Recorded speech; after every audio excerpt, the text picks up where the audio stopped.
There we are. Ah, man, I chose the wrong shirt color today because it keeps like turning into a cryptic command. That's so fine. we'll have to work with that as we go. But we're trying out standard tonight, and to Siriu, and hey, looks like some people are showing up. Awesome. Thanks, everybody, for coming and hanging out. It's going to be a fun time. Trying out the first week of Standard, which, in a long-running theme of us, like, trying things and picking, like, bad days for it, we picked the day after game day to, after a weekend of game day, to try this, which means that it's going to be a slow one, only 3 rounds tonight, but these have been firing with a decent amount of people, so this will give us a chance to try it out, see how it works out a little bit, and then next week, dive into it again. Yeah. Hello to Siriu and to Zediker. I'm not sure if there's a 5-color Demonic Pact out there. I don't think there's one in the room, but the deck is cool. I'm gonna ask you to reconsider. So, it's gonna be a fun time, though. To those of you who aren't aware, this is Logan. Hello. Hi, Logan. How are you? I'm good. I'm excited for Standard. Yes. First time streaming Standard. I know that you were one of the people advocating for it. I am a big fan of Standard. I mainly have only played Standard for a very long time, since... What was right before Return to Ravnica? That would be Innistrad. Yeah, so Innistrad Return to Ravnica is when I mainly stayed Standard. And then I only thought about Modern once my Standard cards rotated, and they weren't good enough for Modern. So right? I just stuck with Standard since. But you've been playing a little bit of Modern. I have. I started my first deck was Mono White Prison, Red White Prison, with first deck. The Enduring Ideal deck. Yeah, it was beautiful. And then my second deck that I built was Beck and Call Elves, which that deck is super fun. I wanted to play green, and that was the best green deck I can think of. You also dabbled a little bit in the Nyx wave, didn't you? A little bit. I started building it, but then I just decided Beck and Call Elves was a little more fun. It was a little bit more saucy. Mm-hmm. Absolutely. So we're going to be doing some Standard tonight. You gave me a crash course in Standard yesterday. Yes. It felt pretty thorough. I felt good about that one. Yeah.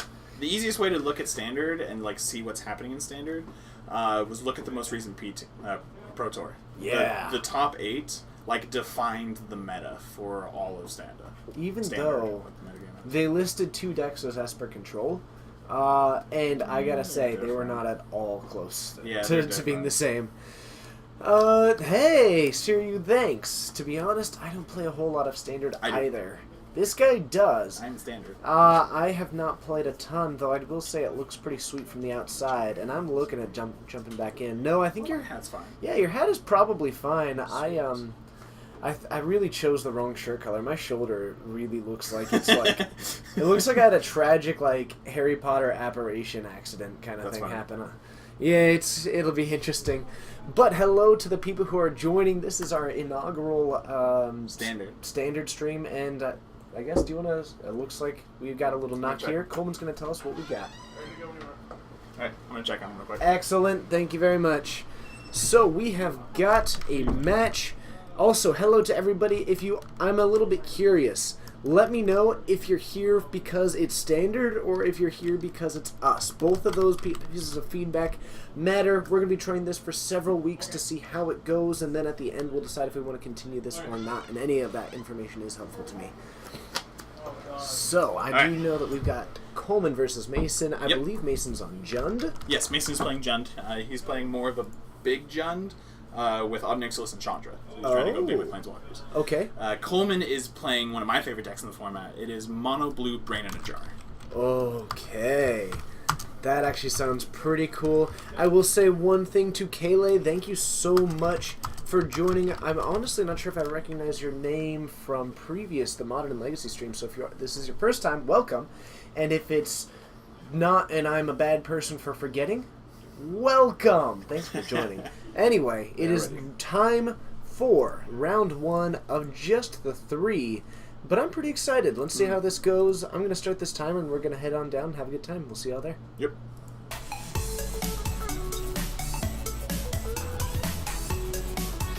You guys are good. Okay, so a turn 1 Swamp from Mason right off the bat. Looks like we got down just in time. Followed up by an island and a forest. They are way head. See if Coleman's got turn 2 Brain in the Jar. He doesn't. Memory Lapse. I believe it's called Memory Lapse. You look at the top 2, pick one, put in your hand, the other goes to your graveyard. Mason going out with the retreats. I didn't know he was doing retreats. No, and that's retreat to Kazandu, which whenever he plays a land, he gets to gain 2 life or put a +1/+1 counter on target creature. Which can be very powerful. Now, is that the promo Anticipate? It looks like it, yeah. I think so. I think that's the promo Anticipate. Man, I gotta be honest, I'm gonna be learning a lot of these standard cards based on their art coming up, so that is gonna be good. Zediker, thank you for joining, and to Nitrobex, thanks for joining. I don't think that we've seen you previously. So Mason doing the classic, classic as standard can be. The 2-mana 3/3 Skulk, whose name escapes me, but then Fiery Impulsing. I'm surprised he didn't follow up with a land. I really thought he would try to make that a 4/4. One thing that Skulk has kind of surprised me is you look at the ability and you think, wow, I want my creatures really small. But turns out when you have a really big Skulk creature, you're almost guaranteeing that it's winning combat every time, which is pretty cool. And Coleman gets the Brain in the Jar, which really gets the deck going. Yes. Really sits well with him. So, yeah. Gonna swing Coleman down to 14 already. So, a lot of pressure being applied. And I imagine that Coleman's deck, correct me if I'm wrong, but does this operate as more of a control deck or more of a combo deck? A little bit more of a combo deck. It tries to use Brain in a Jar and its mana to stall for time with all of the Falter effects.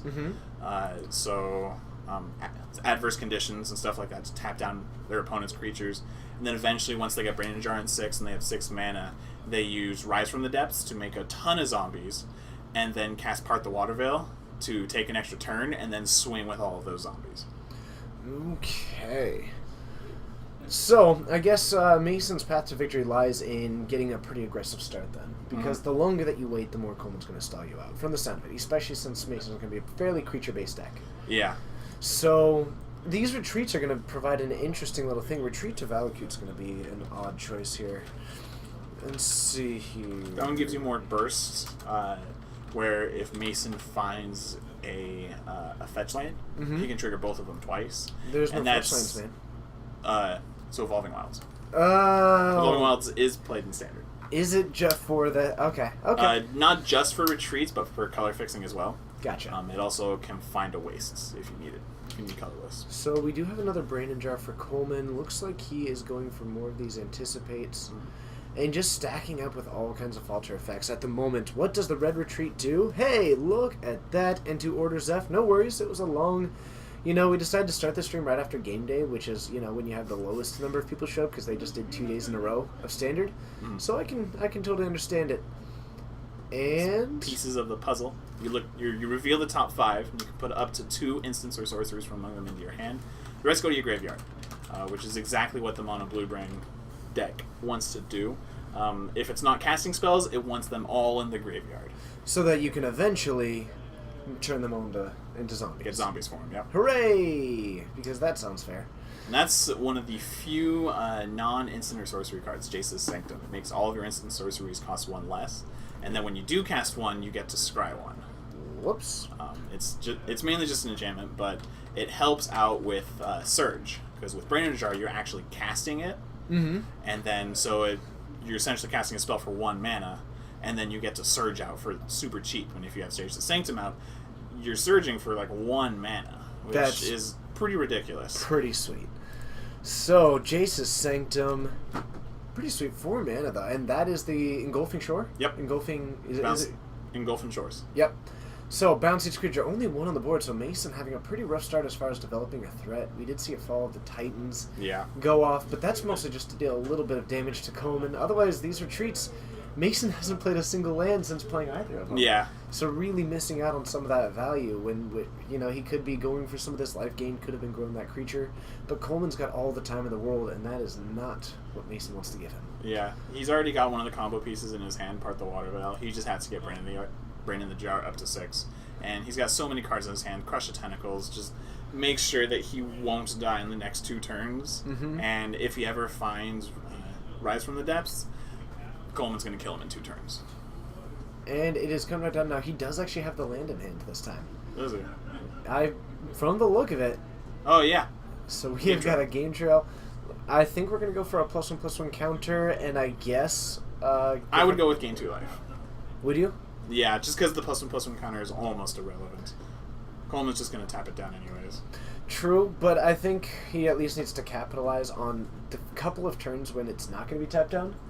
I think making it to where it's at least a better swing in that maybe one chance that he gets. I think it's worth getting himself close enough to maybe close the game out with some reach. Because going for the life gain, I imagine that Coleman's win will come in a pretty overwhelming fashion. Yeah. And I don't think that 2 life is going to be super relevant when you have a horde of, let's say, 7 2/2 zombies. I don't know what it's at right now. I think your clock isn't going to be too, we're about to find out, changed. And Scry 1. Keep it. So we are. It does not count itself. Because it resolves and then gets put to the graveyard. Yes. Okay. He gets... Let's find out. I mean, there's enough zombies in there, actually. Yeah. So... They do enter tapped, which is why it's a two card combo. But he does have Part the Water Veil in his hand right now. So that he can cast that one to take another turn, and they'll untap at that point. Yep. Beautiful. So we have that many zombies. Now it's called what? Rise from the Depths? Yes. I can't see. Part the Water Veil does exile it, so untap, take an extra turn. I'm imagining and tap your guy. What, 7 or 8 right now? 1, looks 2, to be about 8. 4, 5, 6, 7, 8, 9, 10. I count 10. Oh, well, even better. So, I don't think that 2 life is going to be playing too big of a role. And it looks like we're just going to be going for a pretty good 6. That's pretty decent. That's okay. He's also got the Blighted Cataract.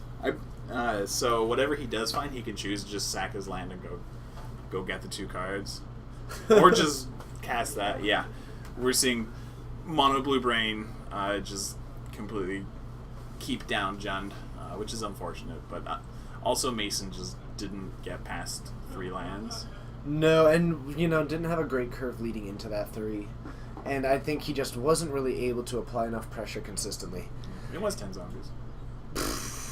Knocks down to 2. Beautiful. So I do know Mason plays Radiant Flames. Demenity, clearly you've been watching Coleman long enough. Does Coleman have a counter spell? No! He might just be digging. Oh. Resolves. Beautiful. It doesn't kill his Skulker. Swing out for 4. Alright. Got an actual game. Oh my goodness. Oh, that doesn't get any better. Wow. Bombtron Demenity, I have to say this is the perfect standard deck for Coleman. Watching, oh my goodness. That was beautiful. Yes, Coleman is a very fast player. Dang it. You know what? I can't type lately. I can't type. I'm just gonna find stuff the long way around. Radiant is RADIA. Oh, I know. I failed it once. I'm not gonna trust myself to try it again. Oh my! So now Mason's looking in a very good spot. Almost literally every card he draws is live. Yeah. Either it's a card he can cast, or it's a land. And it's dealing more damage. Yeah. Because that's going to put a +1/+1 counter. And actually, the 2 life may be slightly relevant. Oh, and that's a Crush of Tentacles. And is that the Surge cost as well? Yes. So. It should, I think. Doesn't maybe. look like it was. Oh, no. Oh, because the Justice Sanctum was making it cheaper. That's why he only had 5 lands. Gotcha. So. The retreats also get bounced as well. Knocks those back to the hand. Now, again, back at a board stall, Coleman's still in a much more favorable position because it turns out that an 8/8 Octopus is decent. Octopuses are pretty cool. So, suddenly Coleman, I think, is back in a position to take this game. Yeah. He's going to put down the Brain Jar. What can Mason do? He has Ultimate Price. I do know he plays Murderous Compulsion, but he'll need an instant speed discard outlet. I'd love to see something like a retreat into game 2 and then a Murderous Cut. I thought you said game game I'm sorry, 2. and then an Ultimate Price on that. Could be an option that he has right now. But Coleman in a pretty solid position to take this if Mason doesn't have the removal spell in hand, and it doesn't look like he has one that is unconditional at the moment. And we just heard him shout, my goodness, I've got to play. He does. He's got the Den Protector that got bounced earlier. Play that as a morph. Go to block, flip it up, get back Ultimate Price. Beautiful. Because I pitched Ultimate Price to the Skulker earlier. And it looks like we actually might have a different play instead. But I do like it because it would be able to block for that turn, and actually that blocks for 3 turns. That's going to be solid as well. So it's going to put him into a position of maybe block one, get a little bit of damage in, and then next turn he could drop down that... Coleman's at 9, and Mason has a Fall of the Titans in his hand. Does he really? Yeah. So he needs to survive. He could knock Coleman down to 6. Fall of the Titans. Just shy. He can do Fall of the Titans for 2 without surging it. If he gets a 1-drop, he can do it for 3. I don't know if he plays any 1-drops. You know, maybe a duress, something like that, which could be actually pretty good against Coleman. It'd be phenomenal against Coleman. It hits everything. No. Oh, no, it's just non-creature. Non-creature, non-land. Everything. Literal everything. Better than Thoughtseize. It's the best of the best. So, Coleman looks like... And however, if Coleman finds a tap effect, he just wins. Mm-hmm. So it's looking bad for Mason, but he definitely has his outs. And Mason tapping both of these, tap that one, and that is going to be it. 9. So we're going to game 2. Whew. Beautiful. That went from looking really bad to Mason almost just pulling it out. That was fantastic. Welcome to Standard. So I love watching Coleman play, and someone mentioned it, is that it's so great to see him with a deck that does very little, but over a long period of time, because he has a great capacity for understanding his game plan, and he is a huge just example to me of how one should go about when you're playing the game. You should be aware of your game plan on your opponent's turn, and then you should know this and make adjustments based on the plays, not continually create a game plan, but to know it and update it as the game continues. And I think Coleman just has this astounding ability to actually have that mindset in every format in which we actually see him go off. Yeah, absolutely. I've definitely tried to learn from him playing harder combo decks where you need a certain set of things to go right or things to happen in order to win. You look at it and go, okay, this turn I can do this game plan and forward this part of the plan. The next turn forward this part of the plan, and then slightly alter that depending on what your opponent does. Instead of going, okay, my opponent did this, now I need to come up with an entirely new plan. Right. Not entirely. So. To time locking, is the list on Tapped Out? It is not. We don't have anything standard on Tapped Out at the moment. Not for us. I'm sure. I do know the Mono Blue Brain in a Jar. These guys didn't come up with the deck. They've definitely put. He's definitely put his own spin on it. I know there's another one in the room. That's why I say they. Yeah. He's definitely got his own spin on it and cards he likes and dislikes. Coleman is all about tossing in something funky. So you definitely can find a 75 for it online. However, specifically Coleman's isn't on, but we can definitely get it for him.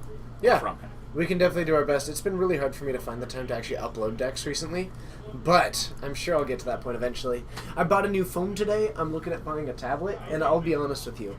Most of the reason why I thought I was so tempted to buy a tablet, and I'm going to reconsider it, is, you know, I could probably then start uploading deck lists from like on my breaks at work. That is the only thing. It was like, what would I use a tablet for? Yeah, I would use it so that when I'm at work during like a 10-minute break, I could upload a deck list. Always thinking of you guys.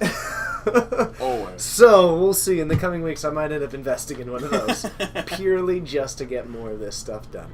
To Demenity, getting Final Four with now the green-black Delirium deck. What kind of things can we expect? Is that similar to the Sacrifice deck, or are you kind of? So the deck I play for Standard is green-black Aristocrats.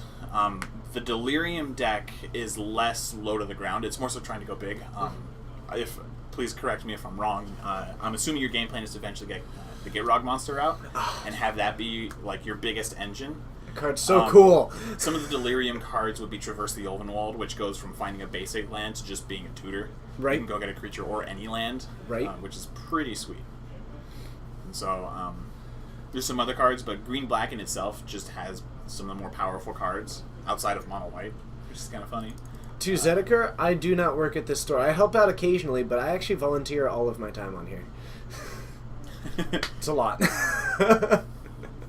But, so we've got a Hissing Quagmire followed by an Island Mason going with, that is the Game Trail, revealing a Cinderglade. 2-land, still not actually putting out the 2-drop, and Mason seems to be having a little bit of trouble of really enacting a curve in these games. So he's got the basic swamp, and we might see another retreat, something come down, but he's got a lot of land in hand. So this looks like a pretty rough start for Mason again, just because he's unable to apply much of this pressure. And the more time that Coleman has that he doesn't need to worry about his opponent, the better his game plan gets, because I think his biggest weakness would be those aggro decks, those ones that just don't give Coleman time. Yeah. And so the time that Mason's given him could be really problematic for him. I think the best deck, or the best card in Mason's deck against Coleman would be something like Olivia. Kalitas is cool, but I mean, if he resolves, it's just a generic creature for Coleman. Where's the store to Nitro Bex? We are streaming from Geek Fortress in Snohomish, Washington, in the Pacific Northwest. We were about an hour and a half north of Seattle. Just an hour, yeah. Depend. I guess if you're going to like the South Seattle, more into like the SeaTac area, it gets to be just over an hour. Depends if the Seahawks are playing. That's true. Then it's a long time. Better leave early. So, but actually, Nitro, thank you for joining. It's awesome having you. I do hope that you're enjoying the show. Any questions, comments, feedback, always welcome. We like interacting with people in the chat. Absolutely. It's a lot of fun for us. I'm kind of surprised Mason didn't have a play for turn 5. I'm curious to see what his hand is. I wonder if his opening hand was just a bunch of lands, and his mindset was, I don't want to be stuck on 3 lands again, so I better keep all these lands, and just hoping he draws into action. Hopefully he plays a Chandra here, which would be a big reason why he kept it, but he just looks like he's just passing. Yeah, and just the lack of proactivity is really concerning for me from Mason's standpoint, because there's so little that you can do in this jump deck to react to Coleman's game plan. And I think my theory for what he's got in hand and the reason why he's keeping this is that there might be a Radiant Flames hidden in that hand. He's probably got a Radiant Flames. Interactive spells to keep would be Ultimate Price, so you can kill the Kraken. Radiant Flames, so you can kill all the zombies, which it looks like he does have a Radiant Flames in his hand. But yeah, the longer he waits, the more mana Coleman gets, and eventually he'll just be able to cast the spells he needs and keep up counter mana. Okay, so goodness gracious. Even the Hissing Quagmire isn't able to get anything done. These tap effects are just absurd. And it's so funny seeing a standard in which like tap effects are actually decent. Yeah. And like bounce effects and tap effects. If you can just keep it in their hand or keep it tapped, apparently that is a great answer right now. It's really surprising decks, to me. For most green-based decks, yes. Against something like Bance Company, you definitely don't want to be bouncing their things. That is not the best thing to be doing, because then they just play it again, and all their things trigger on enter the battlefield. And so against that deck, but against Jund in general, yeah, they're just looking to land a giant monster and beat you down with it. A quick note to Bomatron: it is a Mage-Ring network. It's above us now. So we have got, is that an Artificer's Epiphany, the draw to then discard one? Unless you have an artifact. Yeah. And it is instant speed, I want to say, though. Oh, beautiful. You know what? I will work on that wish, Weston. We'll get you here. We'll get you here. We'll put our best men on it. The best. The best of the best. So, the Brain Ninja from Coleman. Still, Coleman seems to be running a little bit. Now, he was looking like he had enough lands, but apparently that is going away. Taking that down, probably having Coleman discard a card would be my imagining. The damage isn't going to be hugely relevant. Yeah, and Kalitas is exiled from Spell Shuffle. Yeah, so I actually like this concept, and it looks like we are going to see... He's letting it okay. No, I think he's just possibly casting that before he decides to go for the discard, and just not quite sure what we just saw there. Did you discard the Skulligan's Command? Okay. Yeah, he discarded. I discarded Nagging Thoughts. Oh! Gotcha! He discarded Nagging Thoughts to the Kolaghan's Command and then casted it for Madness. Gotcha. Okay. So, a Nagging Thoughts the discard for Kolaghan's Command. Interesting that it loses a little bit of its value in that situation, in that, like, making them discard is suddenly almost a liability. So, that is beautiful. Thank you very much. I forgot about the madness on Nagging Thoughts. I did completely. Too. I'm sorry. I'll be honest with you guys, I'm still working on catching up with Standard. I've been doing Modern and Legacy for so long, so I basically spent a little bit of time yesterday and today trying to do a crash course in it, and now it's going to be learning the individual cards. So you guys are going to get to see a lot of growth from me on these Mondays. It's going to be pretty fun. In the meantime, I'm going to keep a variety of wonderful Standard people beside me so that they can somewhat cover for my inability. It's going to be beautiful. It's going to be great. Trying to look through Mason's deck as he shuffled, and I saw a couple cards. I think I saw Fiery Impulse, which I'm not too sure about. I mean, it can take out a zombie.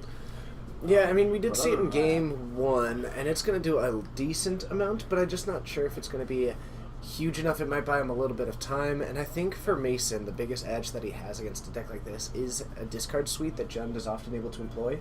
The Duresses that you can expect probably in the 75. Yeah. Excellent. The Liliana, if he runs Liliana, I'm not sure if that's at all common. Might be decent. Not in Jund. The best card in this matchup for Mason is Chandra. Oh, the Chandra, the Flamecaller, because you can wipe the board and also present a pretty decent clock yourself. Even if Coleman taps down the creatures, he just pluses her again next turn, and it can wipe away all the zombies. Yep. So Chandra Flamecaller going to be a huge one, especially just resolving it. Now, at that point, Crush Tentacles. Crush of Tentacles. Crush of Tentacles is going to be a pretty...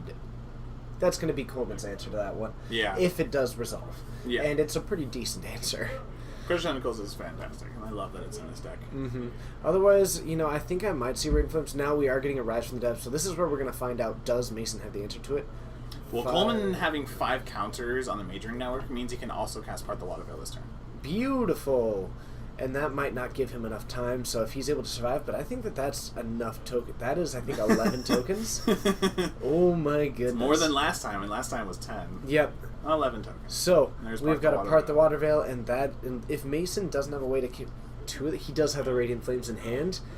Well, he can animate he can animate his land to block. He's got, I don't know what he has in his hand. If he has a removal spell in hand, he needs to stop 2 of them.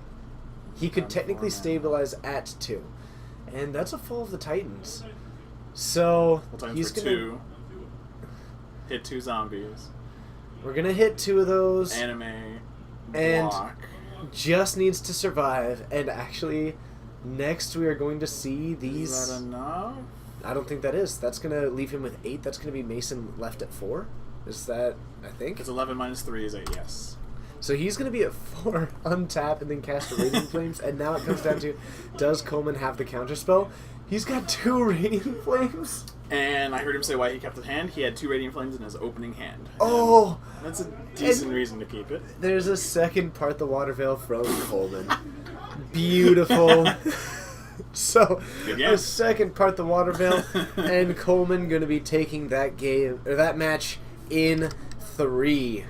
Absolutely glorious to see. Fantastic. Oh yeah, I like seeing cool things happen. Coleman, it seems to be that if you put Part the Waterveil in his deck, he'll have a good time with it. So let's head up to the booth. We'll introduce ourselves a bit to anybody who's new, and then we'll see if we can get another game or something like that on the stream. See you there.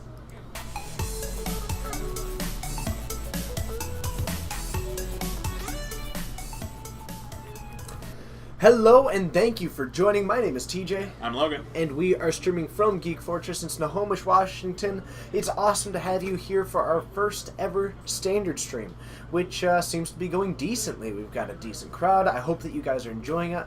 Let us know. Wins with black tokens, definitely, it counts. It's certainly... Standard doesn't play by color pie rules. This is the only place that Eldrazi is here. Avacyn is a red card. Played in mono-white decks. True. Mono-blue is playing with black zombie tokens. Right. You've got, you've got Tireless Tracker, which makes colorless tokens, which is still within color, but hey, whatever. You've got green doing the most card draw. How about that? Yeah, green draws the most cards. It also makes 1/1 white tokens. Yep. Human tokens. You've got green and white, both. I mean, granted, the white spell's giving them the ability to draw cards with Declaration in Stone. But to Nitrobex, hey, I'll tell you what.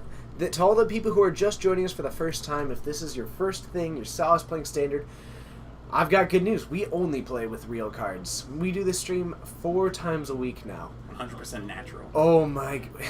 Organic. Homegrown. So we do the stream 4 times a week. Now, every Monday at 6:30 Pacific Daylight Time, we're doing Standard. This is going to be for the next... I want to say about 6 weeks is going to be kind of the trial. We're going to try it out. And if it goes well, then we'll continue it. And if it doesn't, then we'll, if it doesn't, then there's not a whole lot of reason to continue it. So, we're going to be doing this for several weeks. It's going to be on Mondays. Wednesdays, we stream Modern at 7 o'clock Pacific Daylight Time. Fridays, we stream Legacy at 7:30 Pacific Daylight Time. And Saturdays, we stream Modern again, 6 o'clock Pacific. Yes. I need to update the schedule below this to include the new Standard. I forgot to do that. But if you are enjoying it, or if you enjoy us, if you enjoy seeing real cards, or if you enjoy the idea that a local game store 7 months ago decided, let's do this, and it's been going well, hit that follow button, show the support, help us get to a point in which, as it currently sits, we started off with a budget of 0. It's never really gone up from that point. We're managing to keep it going because of a lot of generous people. Yeah. And so far, it's going well, and we're having a blast. It's a lot of fun. Show that support. We always dig it. Waffles. Yes, we're going to try and get a deck list from him. We don't have one up now, but afterwards we're going to get it from him. Coleman is always really willing to share his deck list with me. Another thing to keep in mind is that if I am able to get one, maybe if I just don't even have time to put it on the Tapped Out yet, he's probably willing to send it to me on Twitter.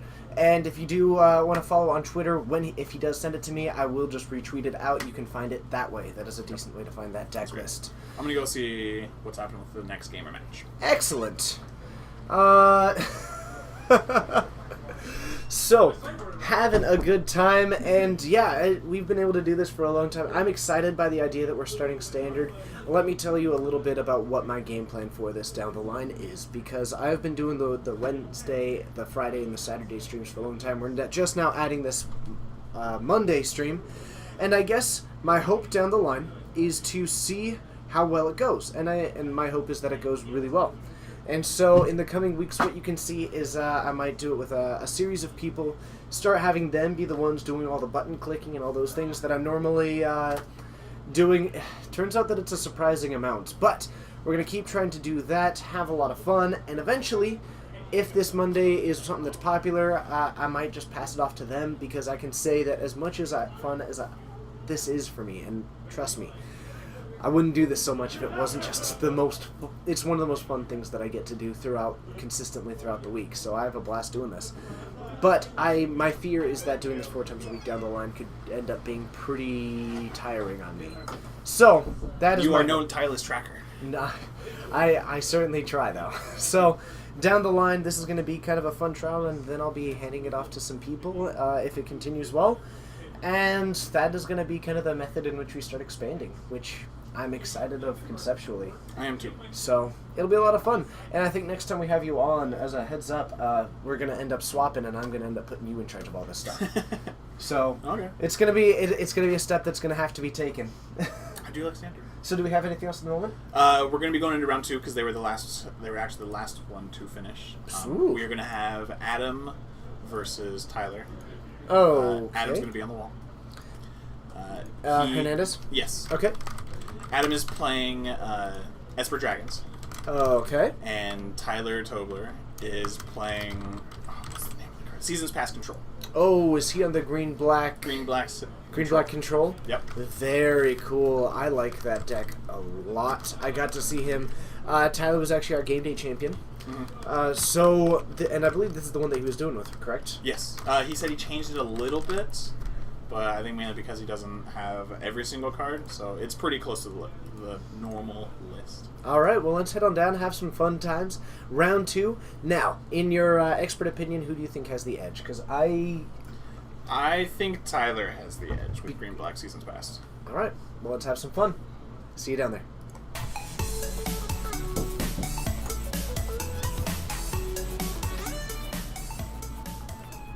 Okay, and it looks like Adam's starting off with a C port? Something like that? Some kind of port. Something like that. And a duress. Now we have got... This is why I think Green-Black Control has the edge. It's got so much hand disruption, and it's planning to play a disruptive card every single turn, because its curve is the most important to it. Esper Dragons is all about trying to interact with your opponent's creatures, which green-black control can just get them back. It doesn't. It actually actively wants cards in its graveyard.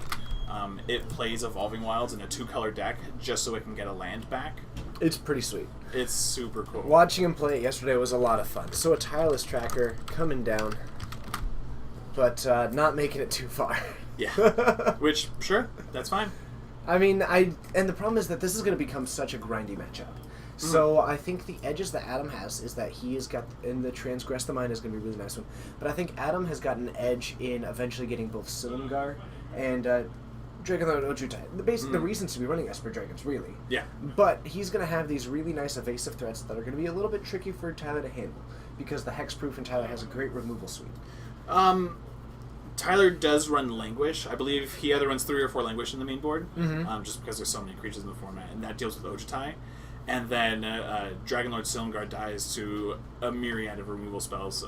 It dies to being pulled out of the hand, like we saw there. Okay. It dies to Ruinous Path, which Tyler plays a lot of. So. Okay, and just the amount of removal that Tyler has might end up giving him the edge.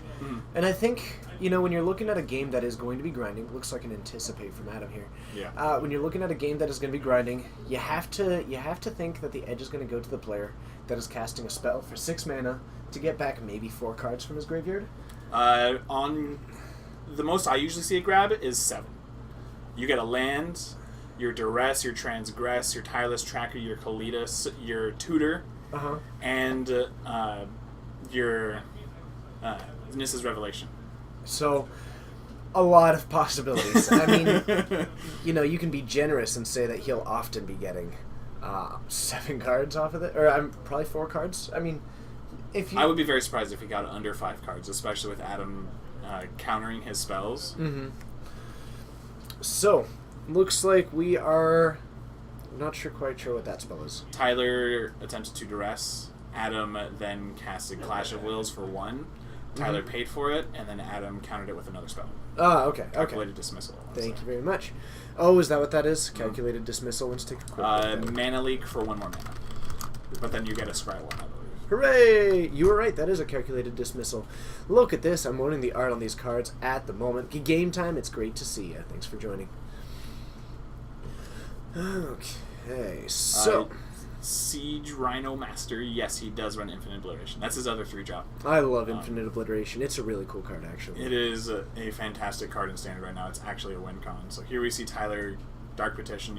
If it resolves, which doesn't look like it is. Looks like a negate taking it down. You almost always go get Seasons Past with it, because Seasons Past, when it resolves, goes to the bottom of your deck. And you can get back... You just got back your Tutor, yep. Which means you can Tutor for it again and just go crazy with it that way. Oh, some of the stuff that this deck is capable of doing, I'm really impressed by. But this Esper Dragons, I gotta say, I'm really impressed by the longevity of the Esper Dragons deck. It has survived 4 sets now.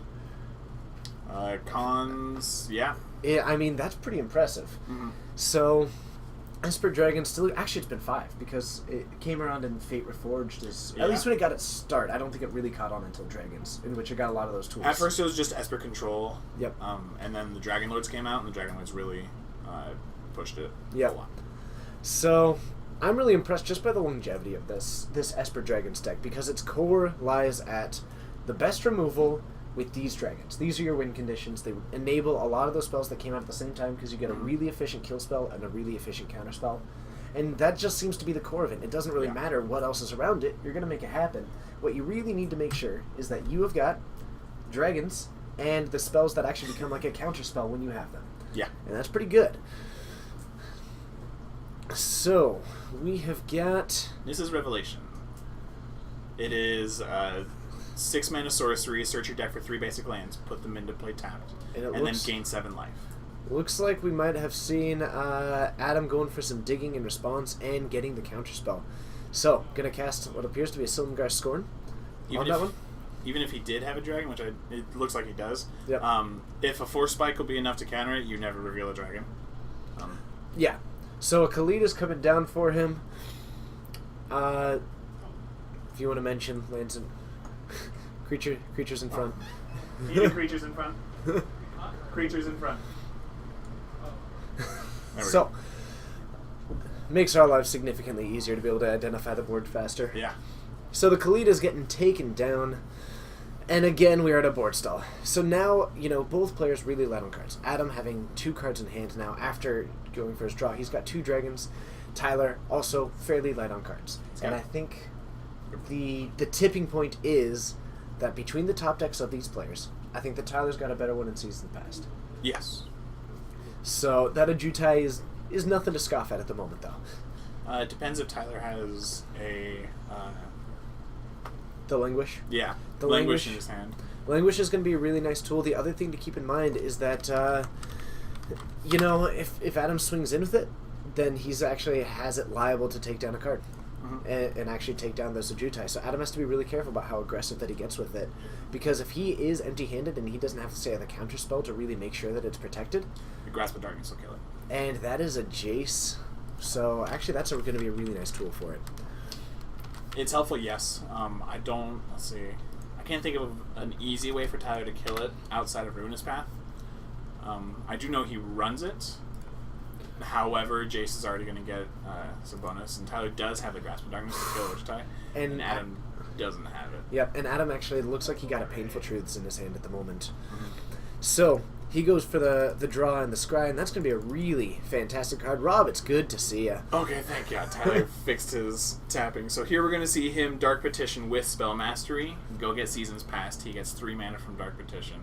And then he is going to be able to... Oh, no, he's not. He's only got 2. Well, it depends on if he has a land in hand, because I don't think they just played one, correct? That's true.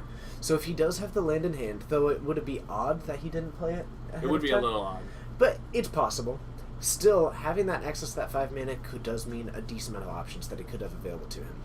But the fact that it doesn't look like he's searching immediately for a Seasons Past, he might be looking for that answer. We could see him actually go for the Ruinous Path for the time being and try and take that down. It's a risky play, but if he's really concerned about the power of that Jace, it might be an option, because if he doesn't have one in hand, and if that Jace gets its ult, he's going to be in a huge amount of trouble. Yeah.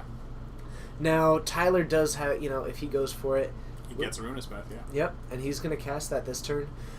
And, on the one hand, he would have been able to cast it next turn, but that means that after casting the Seasons Past, he wouldn't be, if he got a land, which I'm not sure if he has in the graveyard right now, he'd be able to, or at least one that would come in untapped. So I think right now Tyler was taking the for sure product of answering that Jace, because that would mean that if he doesn't get the land next turn, then that Jace is going to ult, and that's going to be a huge problem. Yeah.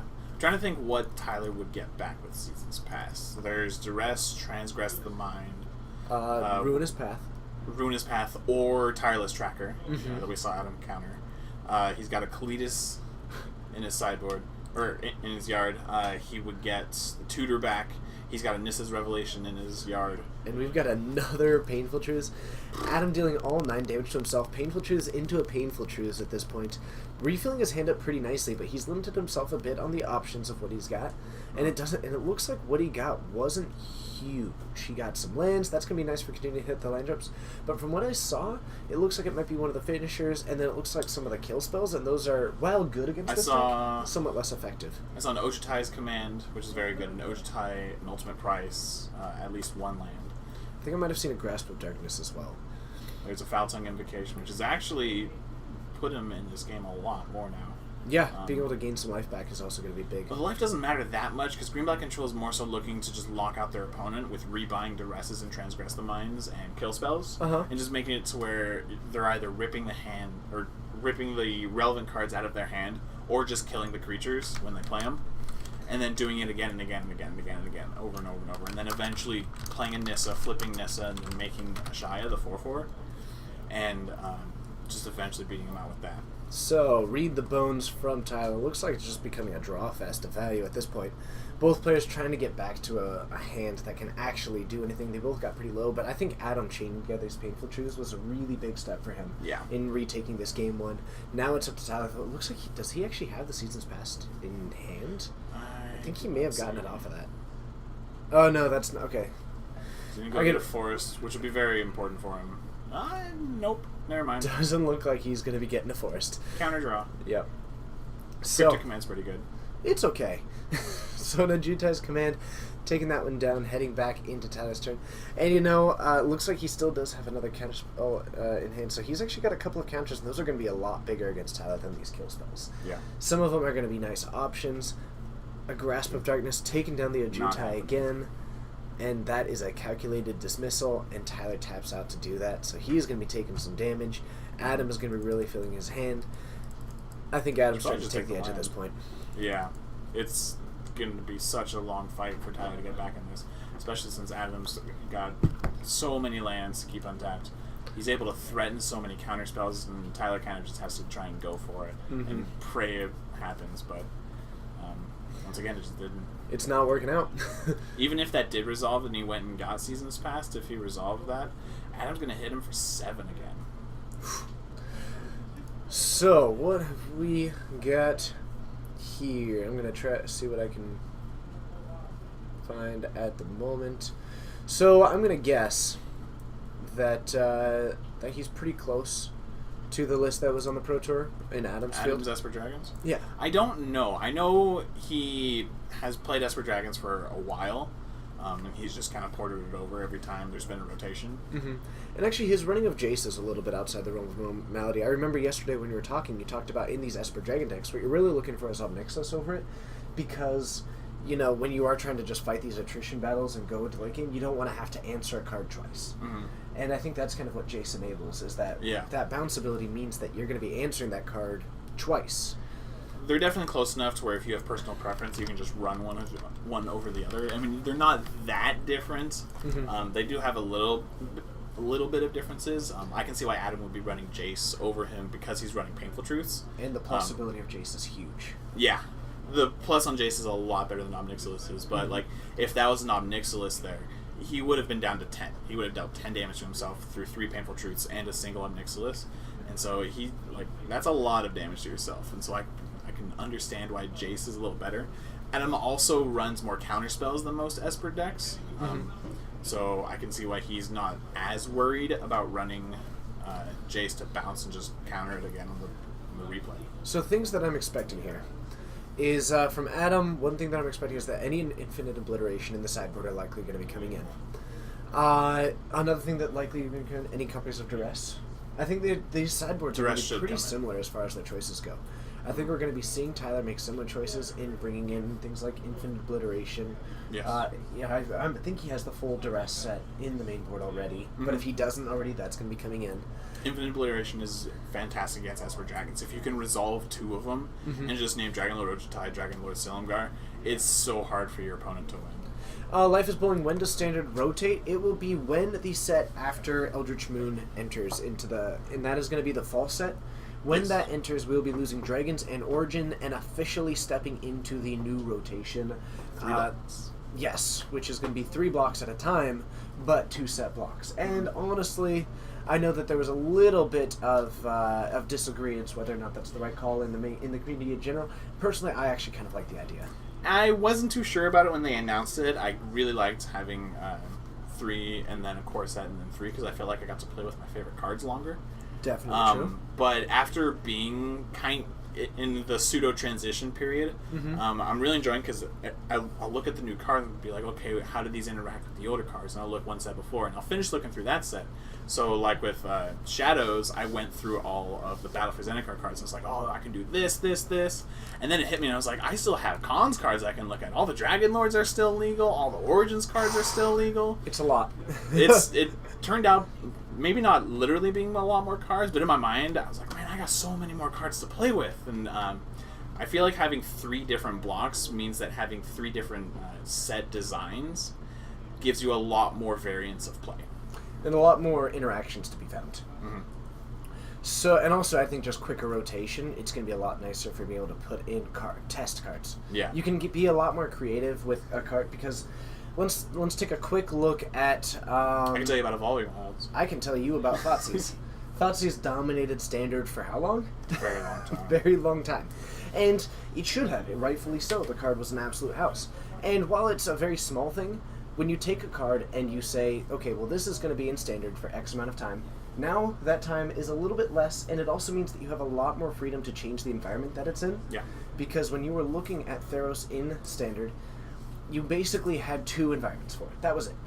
Now when you look at Theros in Standard, you're looking at 3 spread across kind of theoretically a shorter time. Mm-hmm. Slightly shorter, but you also get more environments, so you can actually see a little bit more of this balance trying to happen, and less of this just, let's find out how to abuse this card. I could think of a better example. Tell me your better example. Siege Rhino. Okay, I was going to say Siege Rhino or Fetchlands actually as well. With Fetchlands, yes. I mean, I gotta tell you, as someone who wasn't playing Standard, I'm absolutely thrilled to be in an environment in which 4 color is not a better mana base than 3. So a Duress from Tyler, which is going to get countered by a Silumgar Scorn, revealing a Dragonlord Silumgar from the hand. Adam got a Duress off on turn 2 as well, and we got to see Tyler's hand. I didn't look at it entirely, but I know he's got a Kalitas. I want to say he's got some kind of 6-drop. So Adam is going to have to answer this Kalitas. Mm-hmm. And it looks like we're getting an anticipate and response, but not leaving up the double blue because he doesn't have the option to, so he's going to be pretty limited on how he can counter this. Looking for something like a Clash of Fools is kind of his one way to actually answer that this turn. If Tyler can keep this Kalitas around, it'll sway the momentum in his favor, and he'll be able to start doing hand disruption a turn faster than Adam can answer it. And this Ojutai is basically giving Tyler the go-ahead to just do as much as he can. If Tyler can answer this right away, then he'll be in a great position. So the interesting thing here is that, so swinging in with the Death Touch against Adam. Now Tyler leaving his defenses a little bit low here. Adam does have the opportunity to just get a swing in with this Dragonlord Ojutai, because there's not a whole lot of there's no 1-mana removal spell that's going to hit an Ojutai, to my knowledge. So he is going to be taking 5, going down to 15. He's going to get his pick, and it looks like there's just 1 counterspell and 2 lands. So not the ideal look. I think what Adam was really looking for was something like a Grasp of Darkness, something that could really answer that. Adam's got 3 Painful Truths in hand. Jeez. Yeah. It's pretty good in the matchup. That's pretty good, but at the same time, it's risky. And it means that you're going to get a huge amount of draw power, but at a pretty steep cost. And looks like we do have... Tyler can just pay for it, though. He can just pay for it, and I'm a little bit curious about how he's going to go about this. He didn't pay for it. I'm very surprised why. It looks like we might be getting the Scry... Okay, it looks like he may have. Well, the Scry means the spell resolved. I'm surprised by what's happened. Okay. Yeah. So it looks like it was paid for. I'm going to guess that some kind of verbal communication was happening there. Probably. But it looks like we did get the zombie. The Ojutai should be exiled. We'll see if it's going to be relevant. We'll mention it if it does become so, or if they might catch it. I'm trying to think of what can get it back. I can't think of anything. That's kind of my main thought as well. And I don't think that he has anything that's going to particularly care about the graveyard. Ojutai is exiled. Adam, Ojutai is exiled. Okay, perfect. So, we have got, looks like taking control of that Kalitas with a Dragonlord Silumgar, but I think Tyler's got the removal for it, to my knowledge. Or it's just turned to... Oh, never mind, yeah. Yeah, Ruinous Path Awaken with this. Awaken. Get back the Kalitas, probably swinging for 2 with the zombie. That's going to knock him down to... yeah. Does not get the zombie because Adam controlled Kalitas when Dragonlord died. So, knocks him down to 13, gets a land as well, and now Tyler's doing a great job in this game too, because right now Adam is really... He's got a lot of counterspells in hand, and he's got a lot of draw power. But that draw power means that he's losing life for it. So he's going to be going down to 10, leaving himself with only 4 mana. Adam's dead on board. He is dead on board, and he needs basically a Languish or kill spells at this point, and he didn't get it. Foul-Tongue Invocation would save him as well. Mm-hmm. It wouldn't put him in the game, but he wouldn't be dead. Oh, man. As a quick note, Trips, it is great to see you. I don't think I get to see you too often, so I hope that you're enjoying it. I'm actually really thrilled that in our first ever Standard stream we're above 60 people. That means a lot to me, so I hope that you guys are enjoying it. Quick, give us your immediate reviews. We like it. I'm actually legitimately curious. It matters. I'm wondering why Tyler is casting Nissa. I'm sure his line of thinking was, if Adam's got a kill spell, if I animate my land and he kills the thing, he gets an extra turn. Whereas if I play Nissa, go get the extra land, play the land, and then activate, it gives him a Nissa in play, but it puts him down to a counterspell, which is what we saw happen. Yeah, and I'm a little bit thrown off by it. Tyler, he still actually has a win on board, and especially with Tyler going down to just a single swamp. No, he's only got 9 damage. He's got... It costs 3 to animate. You are absolutely right. So, doesn't have the option. Well, I mean, knocking him down to 1 is going to be significant. All of those Painful Truths are now dead in his hand, and that's 2 of them. And the counter spells that Adam's got in hand, not really that relevant. Any kind of board wipe, he's still dead to the... and I think we are going to be going into a Game 3 at this point, because I'm not entirely sure that if Adam even has a reasonable out. He does get if he's got the a Foul Tongue Dragon Invocation. Lord. So the Foul Tongue Invocation is going to buy him time, but I don't think that it's going to do enough. Well, if he can find a second Foul Tongue Invocation, he's got a dragon in his hand. He can kill 2 creatures and gain 8 life. He'll only kill the zombie and the Hissing Quagmire, because you can tap the Quagmire for mana and then activate its ability, so you'll get a tapped Quagmire. Mm-hmm. And then he sacks the 2/2/2s. But then he's only got 7 damage in play. Adam would be at 9. So I think that's what Adam's looking for, because the Languish doesn't do it, because Tyler can sack the zombie to put 2 counters on Kalidas. That's really his best line, I think. It looks like he got an ultimate price there. I can kill the Kalidas. It can't kill the land, because lands are still colorless, even though it's animated. I will tell you what, to Nitro Bex, that is good feedback. I will say, we do have the ability to show cards. I'm going to try and use it more often. One of the reasons, and I'll be honest with you, is that I don't know the names of the standard cards as well as I do in Modern Legacy, so I've been hesitant to use it because I haven't named to it as much, but I will use that. I will use that more. So, yes, and if there's ever a card that I don't mention but you would like me to, let me know, I can get it up. So, Adam played his own Kalidas, and then tried to kill Tyler's Kalidas. Tyler stopped him for a sec to kill Adam's Kalidas in response, so that his own Kalidas wouldn't be exiled. Yep. And so Adam wouldn't get to the zombie from it, and so just a good game. So we are going to be heading into a Game 3. Hello to all the people joining. I'm really excited by the fact that we're over 70 in this first standard stream. I was kind of nervous about it, to be honest. This is really exciting. Nitrobex, absolutely, and constructive criticism is extremely important, and I love that we are able to receive that on the stream. The biggest thing is that we interact with you guys because you matter.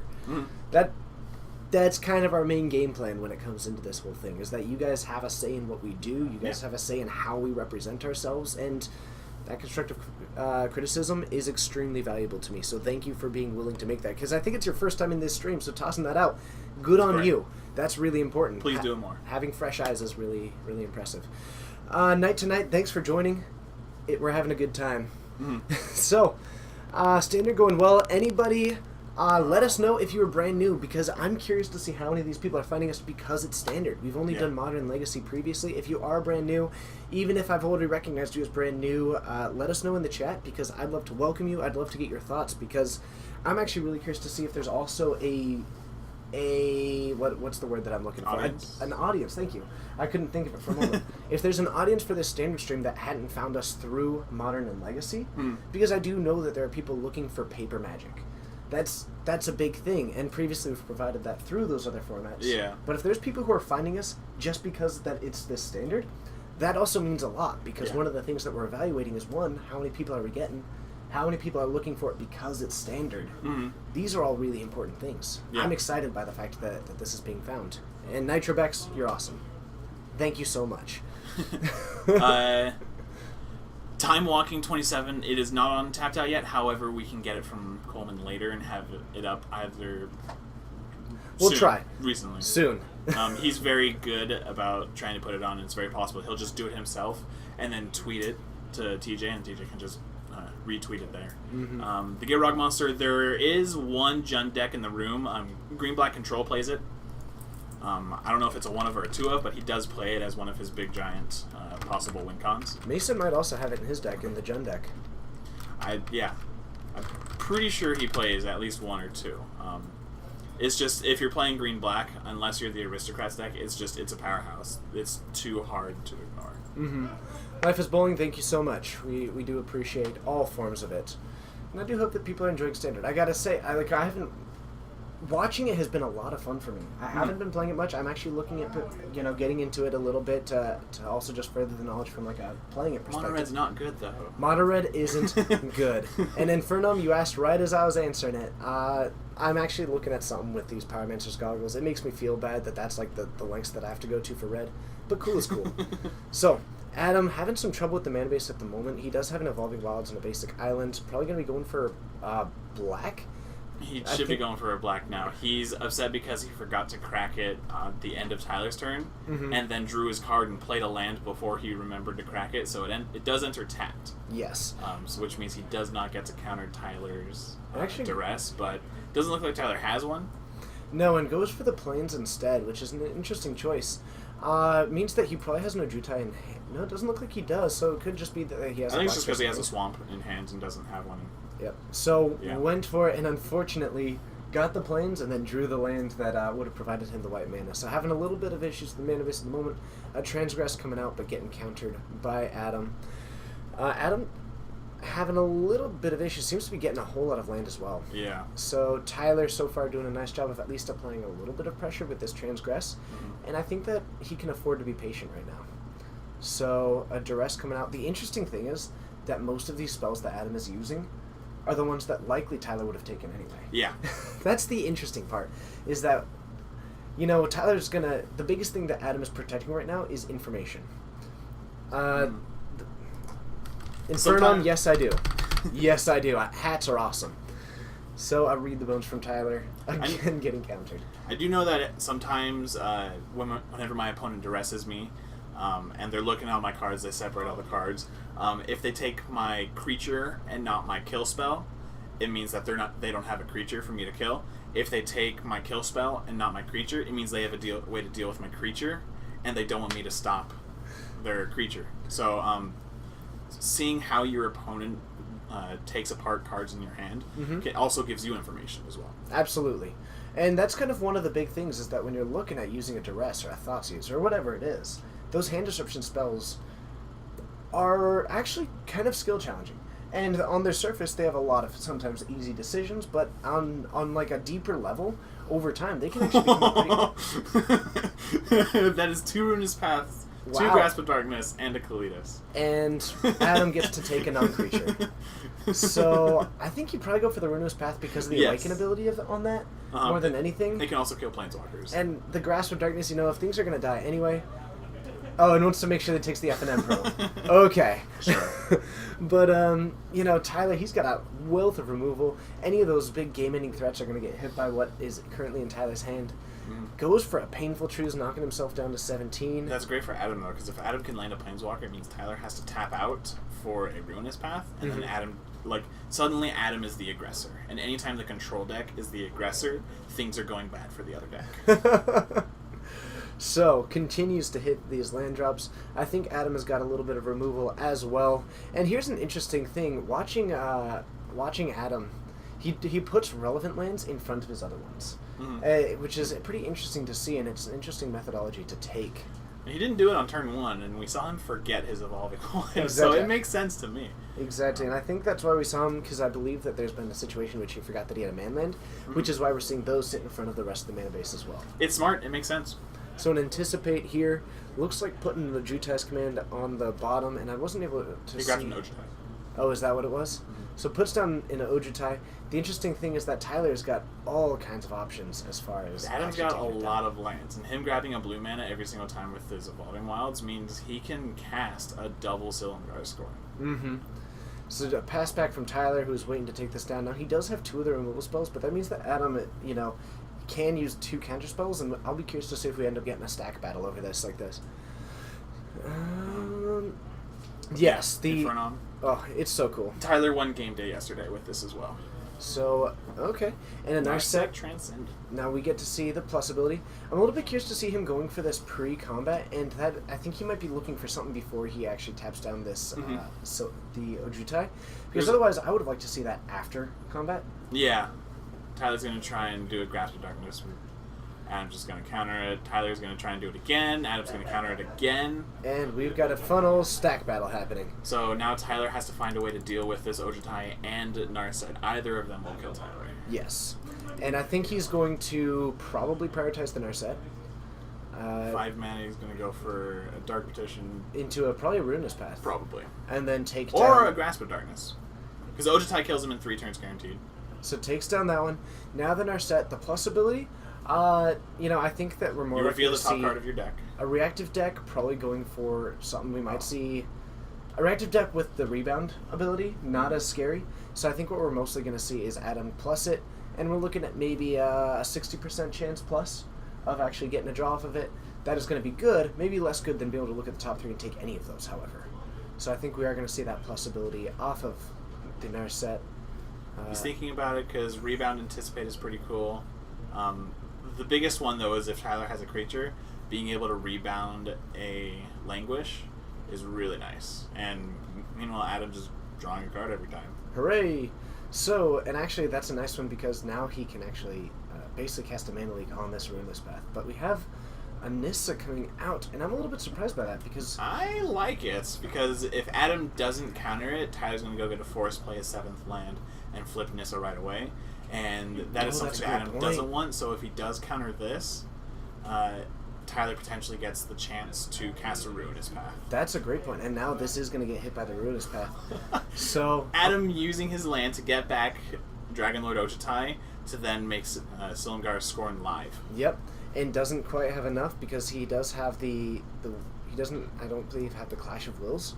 So he's got a 3-mana leak, but doesn't actually able to get in the way of that. So I like that a lot by Tyler. So that's a great point. I didn't recognize that was going to be the 7th land. What have we got into? Looks like a Duress from Adam, and that's going to be a nice tool just to pick apart the hand. A Grasp of Darkness and a Dark Petition. I think you take the Dark Petition. You don't care about Galeus. He's got removal in his hand. Yep. And another Ojutai coming down. Of course, you leave him with the Grasp of Darkness, but still. I just think I'd rather deal with a Grasp of Darkness on my Ojutai than I would deal with Tyler going off with a Season's Fast, which he would have. So, Kalida's coming down, still does have the mana for it. Looks like an ultimate price taking that down, but Adams? Yep. And weird. Oh, okay. I was going to be a little bit thrown off by what just happened there. Yeah. I'm not sure if Tyler forgot that the Ojutai was still untapped or something. Yeah, Tyler's got a... Ooh, and he's got okay. Dark Petition in his hand. Okay. So, of course, draws the Dark Petition off of it. So I think next turn, if he's able to answer this Ojutai, and if Adam doesn't end up putting up a particularly terrifying board, and this is a good sign of that, then I think what we're going to see next turn is that Season's Past. Yeah. Though it looks like Adam does have the Grasp of calculated Darkness. dismissal. Yeah. This isn't resolving. Westlawn, it's great to see you. Thanks for joining. But I think that's kind of the nice part is that if Adam keeps this from resolving right now, that means that Tyler's going to have the way cleared to go for a huge value engine. If he draws it. See what he got. So, well, you said he had the Dark Petition, didn't you? I was wrong. It was a Grasp of Darkness. Oh, okay, I'm sorry. Vincent, it's great to see you. Thanks for joining in. And an Infinite Obliteration. We have an Anticipate in response, but... You got a calculated dismissal. And not not just pay 3? paying for it. That's surprising to me. So, looks like he doesn't... Wouldn't... Huh. I'm a little bit thrown off by that. Me too. Calculated Dismissal. Let me pull up. It is just Mana Leak +1 and then Spell Mastery lets you scry 2. So maybe trying to keep up his Hissing Quagmire to take down the Shambling Vent, because he is at 8. So I think that might be the out that he's going for, is making sure that he's able to answer it. Yeah. To Westlawn, yes, it is the Seasons Past version. But so far, unable to cast. And actually, we haven't seen it get cast in any of these games. And Yeah. it's so interesting because we were talking about that being the real game changer in this matchup. But Adam's prevalence in counter magic has just kept it from resolving this entire thing. Yeah. So, Tyler going down to 3, still in some trouble. This Sorin, going for a plus ability. Looks like we didn't see a huge amount of damage being taken. It was just a land. But it means that he is trying to land, and now we are looking at... The interesting thing is that whatever answer he comes up with, and actually Tyler is just dead to the board. He doesn't have another answer. He can't answer this Ojutai. He's got a land so he can block the Shambling Vent. But if Sorin flips a 3-drop or higher, yeah, he's just dead. Or if, he can just swing for the 5 with an Ojutai. So, Tyler swings doing at Sorin. something. So, I think Tyler is just putting it on. And... Kill Sorin. Hey! Look at that. Beautiful. And let's head back to where we can... it's technically a supply closet, but we call it the booth. So that's kind of fun. We'll see you back up there.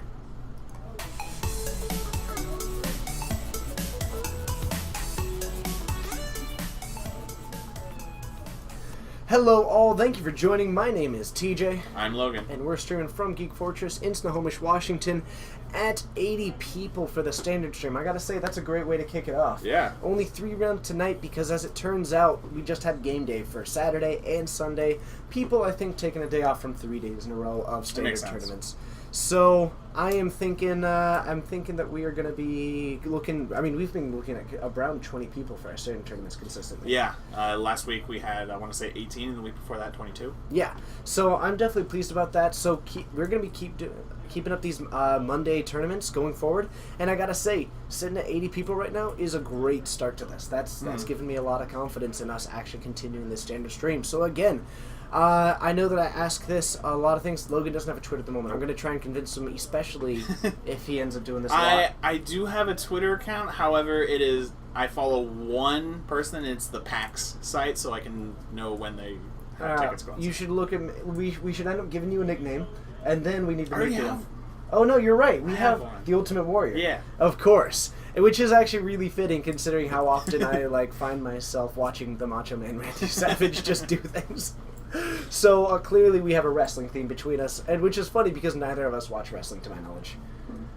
No, I don't. No? I can talk like the Ultimate Warrior. These words coming into your ears through the computer screen. That was actually pretty impressive.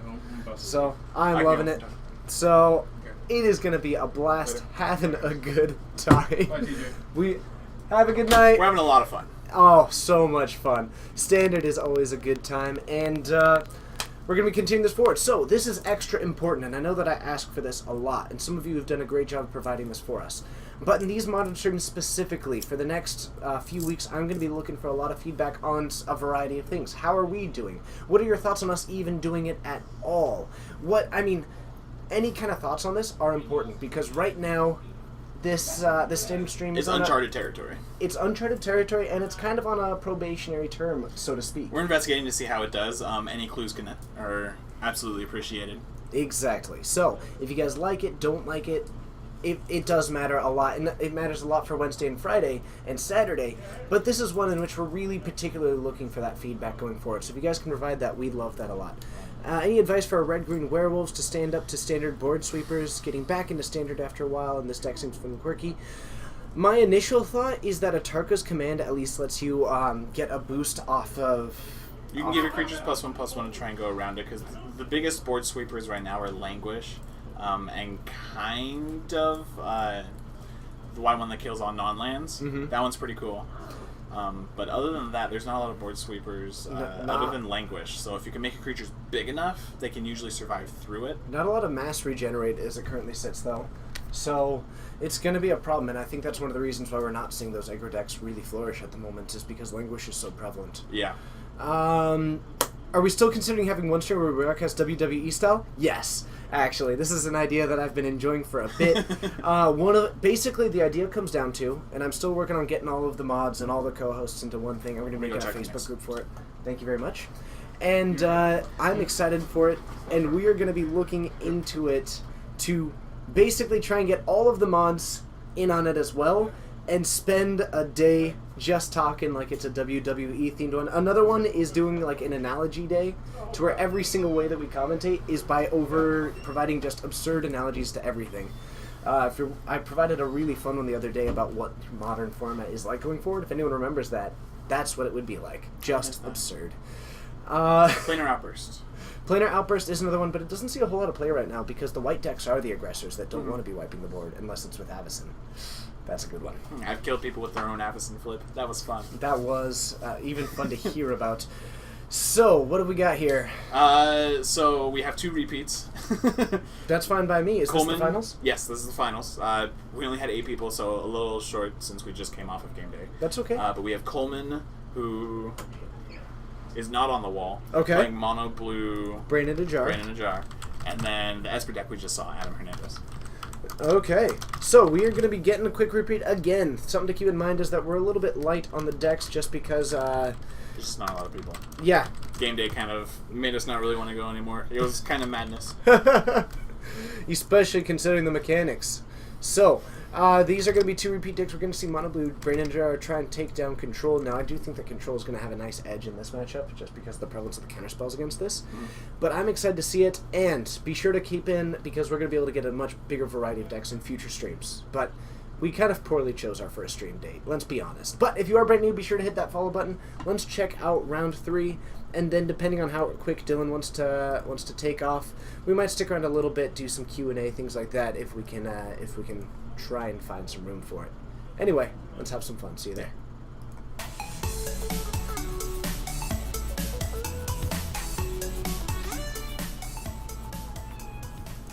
Nitro, whoa!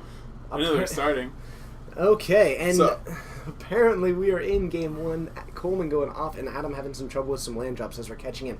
No black mana currently, but does have enough for the counter spells. Otherwise, Coleman continued to go off with a lot of these draw spells, but has a huge amount of ways to tap creatures, not really able to use it in the meantime. Adam looks like he's stuck on 2 or 3 lands. However, he's got double blue, so he's able to counter some stuff. Discarding a almost irrelevant Languish. Coleman not having the Brain in the Jar means he doesn't get to do as much as he wants. However, the land at the top with the storage counters does make it to where he can eventually get enough mana to just go off with his combo. For those of you that don't know, the Mono Blue deck is looking to use Brain in the Jar to cast Falter effects on all spectrums of mana. Just stall out the game as much as possible. And then once you have either 6 counters on Brain in the Jar and 6 lands, or just 12 mana, you eventually cast Rise from the Tides, which gives you a 2/2 zombie tapped for each instant or sorcery in your graveyard, and then you cast Part the Water Veil, which gives you an extra turn. So then you get to untap with all of those zombies, and then swing for hopefully 20. Okay. So you have that, and then also Part the Water Veil, being the other one that you were mentioning there. So Adam having a little bit of trouble getting anything going at the moment. He does have some access to counterspells. Has looks like, was that 3 Silvergeist scoring or possibly 2 Painful Truths? Okay, that was actually 2 Painful Truths right now at the moment. So Painful Truths not going to be as important. Adam's going to be looking to counter the key parts of the deck. If he can counter a Rise from the Tides and have that counter stick, it'll be very big. However, Coleman being mono blue, he's got a suite of counterspells as well. And also, Coleman has a huge amount of mana, so he can actually pay a lot of these mana leak effects. And Adam doesn't currently have the dragon in hand. Well, speak of the devil. He's got to choose between dragon or lands. And land could be a really important one at the moment. And he is going to take that land. That is going to inhibit a lot of his counterspells, however. So right now, Coleman, Rise from the Tides is enough mana to where Coleman is able to pay for most of those mana leak effects. So we've got more anticipates from Adam. I think he's got the 2 counterspells at the moment and just enough mana to cast them both. And the big thing is, how is Coleman gonna react to preparing for this? Because he's got massive amounts of mana. Is that a Mage Ring network with 7 counters and one with 2? Yes. That is absurd. And he's got 3, 6, 9 islands. Otherwise. So I think Coleman... That's 15, 16. That is 16 mana. And we do have a Part the Water Veil from Coleman. That's going to be a really nice tool. Adam, the nice part is that if he's able to pay for this stuff, which he likely is, Adam is going to be in trouble of tapping himself down, and then if Coleman does get it to resolve, now he gets 1 turn to just run free. So that's going to be a problematic situation. Now he do get another dragon. He's actually going to take the Scatter the Winds. Was that Scatter the Winds? Counterspell with Awaken. Ends up going for the counterspell and a... 5 mana make an 8/8. That's what this is. That's what we're looking at. That's Crush of Tentacles. 6 mana, return all non-land permanents to their owner's hand. If you surge it for 5 mana, then you also get an 8/8. Now we do have a Foul Tongue Invocation for Adam. No dragon currently, but that is at least some pressure from Coleman, and it forces Adam to start actually using his cards in his hand. And I think that's going to be a really nice piece for Coleman, because now you have to think he doesn't actually have that Scatter to the Winds. He doesn't have those other effects that might end up actually really cutting off Coleman's main game plan, because this is really secondary. Yeah. So he's applying a nice amount of pressure with his secondary game plan at the moment. Who has the upper hand in this matchup? I think I have to give it to Esper Dragons because he has a huge amount of counter magic. Otherwise, I would probably give it to Coleman if it was the more conventional removal heavy one. But Adam's running a lot of counter magic at the moment. The weird thing for the mono blue brain deck is that it doesn't run any creature's main board. However, mass removal and single removal is still good against it, because its game plan is to go wide with a bunch of zombies or go big with a single 8/8. Yeah. And all of those are really susceptible to things like Languish and Ultimate Price. Yeah. Now in this game, just to further answer that question, I think in this game the upper edge is held by Coleman. But I think the match itself might be slightly in Adam's favor, and I think just some really tight play from Coleman definitely has the ability to bring it close. I don't know, Adam, he's got his lands back, and he's continuously drawing lands, which means all the cards that were just sitting in his hand originally, now he can cast them. He was able to keep Coleman off the pivotal turns. He was able to stop the Part the Water Veil and then deal with the Kraken that came from Crush of Tentacles. Mm-hmm. And so now I kind of want to say Adam is in a better spot, especially landing the Skeletus means he has something to apply pressure. And leaving up the white mana means he's probably got an Ojutai command. The big thing for me that makes me think that it's a little bit less likely is just because Coleman's massive amount of mana gets him around most of how Adam can control his board. Mm-hmm. And that's my main thought as far as giving Coleman the edge. True. The fact that he is right now working with upwards of 20 mana means that counter spells are not going to be a problem for him, especially since so many of these are the leak effects, and I don't think that Adam still has the dragon in hand to be able to actually handle this. Mm-hmm. So a Jace's Sanctum coming down at the moment, but I think that you're absolutely right that Adam is definitely getting back into the board state where he wants to be, mm-hmm. and Coleman is going to have to do something soon. Yeah. He can't wait anymore, It's one of those things where, like we saw him playing against Jund earlier, the more time that you give Coleman, the more likely he's going to win. Now that Adam's applying this pressure, he's cutting down that percentage a little bit. There's Brain Jar, which will be... I don't actually know how relevant this is going to be, mainly because he'll be able to cast sorceries at instant speed, but other than that, Coleman's got the mana to just pay for whatever he wants. Yeah, I think the biggest edge for it might be that he is able to pay the mana leak effects without using those Mage Ring networks. Yeah. But that doesn't feel super relevant, all things considered. Not really. One thing that's kind of sad with Brain in the Jar is you can't cast Part the Water Veil Awakened with it, which is kind of unfortunate. Coleman, I think, forgot to activate it to put a counter on it. One thing that is nice with the Brain in the Jar, though, is if you do get it that high, you eventually just scry for a bunch. We saw at one point Coleman scried 6, and at that point it's basically a tutor.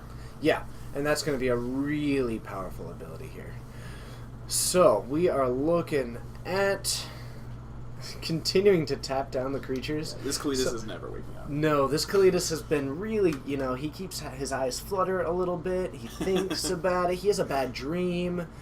But to Ledford, I'll ask Logan where he got that hat in just a moment. And also at the end, we'll be doing a quick Q&A, especially for Logan, who's brand new. Hold on to those questions. We're going to power through questions for Coleman a lot, so save them, and then we're going to have some fun with them. I hope you're ready. I didn't tell you ahead of time. Fine by me. So this Brain in the Jar getting a counter. This Jace's Sanctum is going to be a really nice tool, and I think the Scry 1 is going to be a lot more relevant than this effect cheapening the cards, just because right now I think his biggest issue is that he's not able to find the win condition of his deck. So Coleman's also at the point where even if Adam does start countering his things, Coleman, if he's got 2 Rise from the Tides in his graveyard, he'll just cast one, let it get countered, and then cast another one. Exactly, and that's really a big thing that he has going for him, is that all these counterspells are still helping his game plan. Mm. So that is going to be a really nice position. Sorin's a really nice thing in here, though, because I don't know, outside of Crush of Tentacles, I don't know if Coleman has a way to interact with this card. Meanwhile, Adam's just going to keep drawing cards and ping him for 2, ping him for 3 every now and again. And so eventually the Sorin can just kill him. I don't think Adam ever wants to ultimate the Sorin, because Coleman is planning on playing against creatures just in the meta in general. Yeah. And so making a ton of 1/1s doesn't seem very good. And so I don't think you'll ever see Sorin being ulted or potentially even minused here. What's the title on this Sorin? Thank you. Found Sorin it. First one up. G Lovemancer, it's always good to see you. Thanks for joining. Ledford, also, I'm not sure if I've seen you too often in the stream before. Possibly you're new, so I hope that you're enjoying it. Welcome. I hope that everybody who is new does hit that follow button. It means a lot to us, so that kind of support does matter. We notice it when it happens. Absolutely. Okay. I'm trying to get a look at Coleman's hand. It looks like he has at least 1 Rise from the Tides in his hand. I don't know if he has 2. He might just be waiting to cast 3 of them in one turn and then cast Part the Water Veil with Awaken. He's got the mana for it. I'm going to count it all up. To Hellman, we are actually working on getting a follow overlay. David's been working on that for us. To Ledford, thank you for joining. I hope that you're enjoying it a lot. So, excellent. Coleman has 28 mana. That's beautiful. He has 28 mana right now. Oh my goodness. I was really impressed by the 20 earlier. Ledford, if you ever do have questions about it, feel free to ask if we skip over something too quickly. Logan is my standard expert. I'm diving into the standard metagame, so I'll be learning with you some of this stuff. But if you do have questions, ask them. We do listen to you guys. We see it. The reason we put it up is because we want to interact with you. So that's something that we like. Absolutely. Feel free to toss it in. Okay. Hellyman, thank you. Good to know. Artificer's Epiphany, scry one off Jace's Sanctum. I'll draw a couple cards. Just don't have to discard because he has Brain in the Jar. Yeah, and that's the promo Anticipate. Only costs 1. Able to take a look at these ones, and that's not a Rise. That's another Jace's Sanctum, I think, and he ended up taking... Scry one twice is pretty good. I mean, if you're scrying to the bottom, you're basically drawing a card. Yeah, and I think that's actually the one that he was looking at there. So he guess that one and ooh, Surge, tap your guy, draw a card. Yep, and I think he's just digging at this point. My favorite thing in this matchup right now is seeing just how fast Coleman can move his hands. Ooh, and does Adam go for the counterspell there to keep him from drawing a card? And I think Adam getting a little bit dangerous at that point. Now we are getting a Rise from the Tides. I still don't think Rise from the Tides does anything, though. It's just bouncing one creature. Sure, I'm sorry, Adam not Rise from the... Oh, that is... That's Rise from the Tides. Okay. Going to counter that, I suppose. He's got another one. Yeah. So, it's not in gold... What's the name of this again? I'm sorry. Because Rise from the Tides is the one I'm sorry, not Rise from the Tides. This is Engulfing Shores, right? Mm-hmm. There we go. Follower alert. Excellent. That is good to know. Thank you for letting me know. So far, I think David's been working on having a little thing that does like a nice little overlay. David is amazing, so I'm trusting him. But I'll definitely get in touch with him and see what... Yeah, sorry, we were saying the wrong name. I'm going to bring up Engulf the Shore so that you guys can actually see what we were talking about. And we got enamored by the wrong name there. Yeah. Our bad. So, Engulf the Shore. Lands a second one. But continuing, I mean, the Kalidas is hitting the battlefield again. And that is the Rise from the Tides. Is it? No. Yeah, That's it is. Because he taps one island and then took off a ton of counters from the Major Network up top. So this is Coleman testing the waters. And that looks like a decent amount. I don't know about you. More than 10. So 19 2/2 zombies have entered the battlefield tapped. Ooh, that feels saucy. That feels spicy. So now Coleman just has to get a part of the water veil off, because otherwise he just loses to Languish. Well, not loses, but is set behind quite a bit. And I don't think I see Adam with an Languish, and I'm not even sure if he runs it in his deck because he relies on the Ojutai a little bit more as well as his own Kalidas. True. I'm pretty sure he runs at least 2. So I think he might be a little bit more in the camp of keeping those in the board so that he can actually do stuff like actually get a little bit proactive with this control deck, which is a weird thing to say, but I think he's relying on these counterspells a lot more than he is on the other stuff. And that is going to stick. Coleman is going to get a massive swinging. And it looks like he did have the Languish, but that extra turn. So it looks like it is in the main board. I was incorrect about that. It looks like you're right. Probably looking at a 2-mana thing there. That is awesome. Yeah, it turns out Coleman's mana was just too much for Adam to be able to fight through. Eventually, Coleman just found enough copies of his relevant cards to where he could just cast them again and again and again in the same turn, and eventually one of them will get through, because Adam will eventually have to tap out.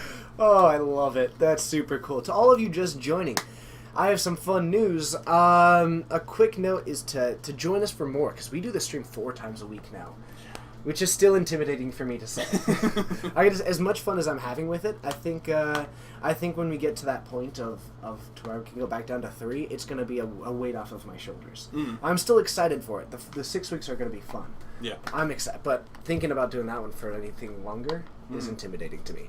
So Mondays at 6. This is all Pacific Daylight Time, by the way. It's currently 8:08 p.m. in Snohomish, Washington, where Geek Fortress is and where we are. Yeah. Mondays at 6:30, we stream this standard. Thanks for joining. This is the first time ever. We're going to keep it up for a while. Wednesdays, Modern at 7 o'clock p.m. Fridays, Legacy at 7:30 p.m. and Saturdays, Modern at 6 o'clock p.m. I know that those times are a little bit weird. It kind of it goes into when we do these tournaments. We stream our weekly tournaments that we have. So that's how we do it at the moment. Is this yes. So to Ledford, we do these standard tournaments every Monday at 6:30. So I hop back here and I put a camera over a table and... Sorry, I shouldn't even say because there's no way that I could have done this on my own. I had a huge amount of help setting this up. I continue to have a huge amount of help in it. So definitely credit goes to all the people who have had an effect at every single step of this process.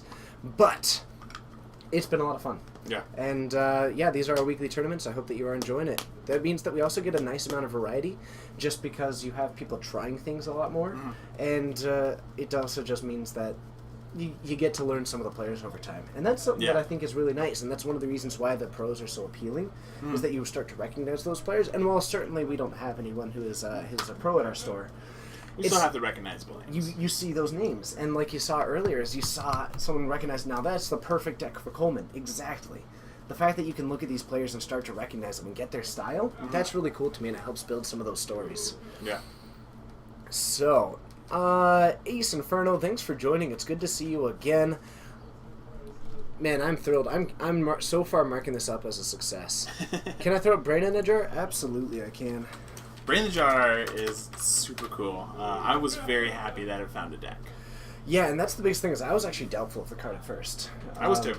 Just because, and I think here's my problem is that when I went to it, no, I'll own up to this. I saw it, and immediately everyone said, man, they made an Aether Vial for instants and sorceries. And immediately the only comparison that I could make to it in my mind was to Aether Vial. And that's, you're not going to win that battle, ever. Yeah. Aether Vial's pretty good. And I think that, really, it's still a kind of card that you have to know the full environment, because you have to know that there's going to be a 2-drop, a 3-drop, a 4-drop, a 5-drop, kind of things that you're looking to be relevant, and then something that you actually want to work up towards. But it seems to be working out really nicely.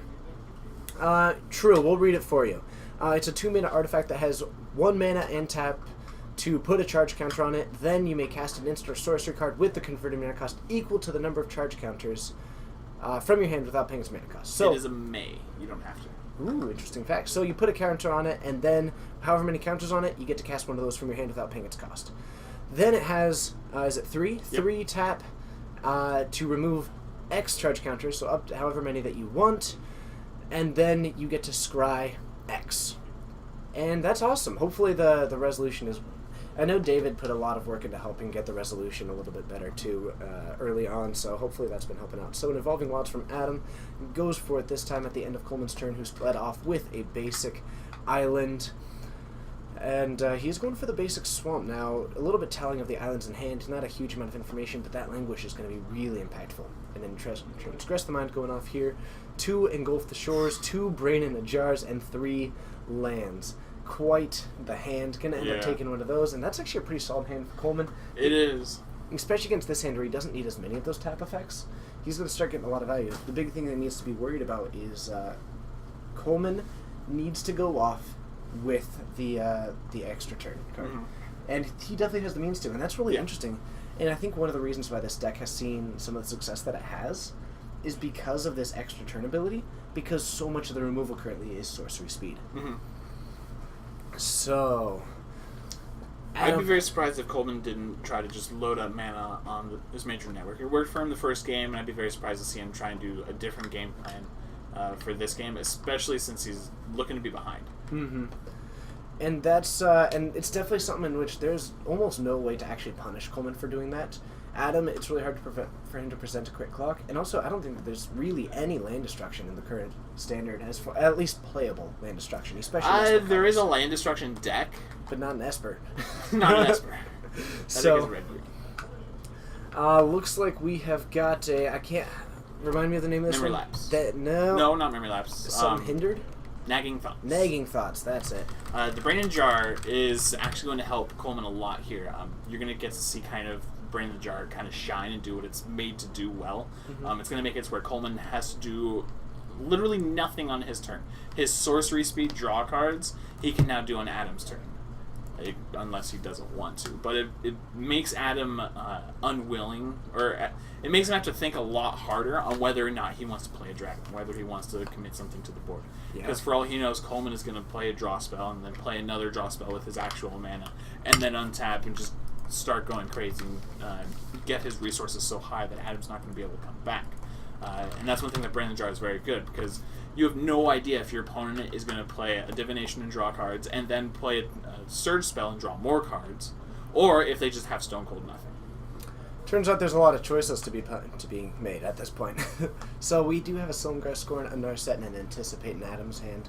The Narset, while it would be nice, not going to be super impactful to this board, it's mostly going to act as a draw spell. So it looks like he might be taking that one, though, just because I think it's going to have more effect than the Anticipate itself, because at least he can count on that one. And actually, I'm sorry, he did take the Anticipate. So he also has a Painful Truths in hand. Looks like doesn't want to cast that one yet. And that surprises me a little bit, because he would still have the double blow up and be threatening that. But he can only get 2. He doesn't have a white mana. Doesn't have a white mana, true, but if he... I don't know, I guess I would be okay with occasionally casting it for less, because that might get him to the white mana. True. I think I'd rather draw 2 and maybe hit the white mana that I'm really in need of right now. Mm-hmm. And it looks like actually it wasn't there, but I'm actually a little bit surprised that we didn't see Adam going for that Anticipate and that Painful Truths earlier on to really try and get up to that mana base. True. Rather than waiting until the end step, because when he plays his land and then waits to again, he's putting himself automatically back a turn. Yeah. So Coleman up to 3 counters on this Brain in the Jar, a little bit lighter on the mana that he had last game. Coleman's really close to being able to go off. He's on Sack the Blighted Cataract to find more of his combo pieces. For those of you that don't know, the combo is to cast Rise from the Depths, which is a 6 mana sorcery that gives you a tapped 2/2 zombie for each instant sorcerer in your graveyard. And you cast that either with your lands or with Brain in the Jar, and then you cast Part the Waterveil, which is a 6 mana. You take an extra turn after this one, so you make a ton of 2/2 zombies tapped, but then you do Part the Waterveil to take an additional turn. Mm-hmm. And so once you see Brain in the Jar at 6, that's when you start, or at 5, then that's when things start getting dangerous for the opponent, because then you never know if they're just suddenly going to make a billion zombies and kill you. Can we get Coleman's deck list? Life is Bowling, we can see what we can do. I know Time Walking was asking for it as well, so I'll see what I can do about just trying to get Coleman to tweet at me the deck list, and then I can retweet it. So if you're not following me on Twitter, there's a reason. Plus, I'll tell you when we're streaming, which is a nice benefit. Whew. My goodness. Adam doing a good job of making sure he's always presenting a counterspell, whether he has it or not. Mm-hmm. Whether it'll be relevant or not, Coleman always has to play around it. And we have an Engulf the Shores is going to put that Kalitas back into Adam's hands. So the Kalitas, and Adam is having a hard time, and I think one of the things that he kind of has to do at the moment is apply pressure, and he's having a really hard time doing that. And I can't be too surprised, because his deck is really hard pressed to do that. But I think the longer that he waits, we saw it last time, Coleman just was able to get enough of his win condition in hand to fight through the counterspells. Adam can only have so many in hand. And so I think that part of this is going to be if Adam is able to stick something like an Ojutai, which is a little bit more resilient to those tap effects, because once it's tapped, it's already attacking.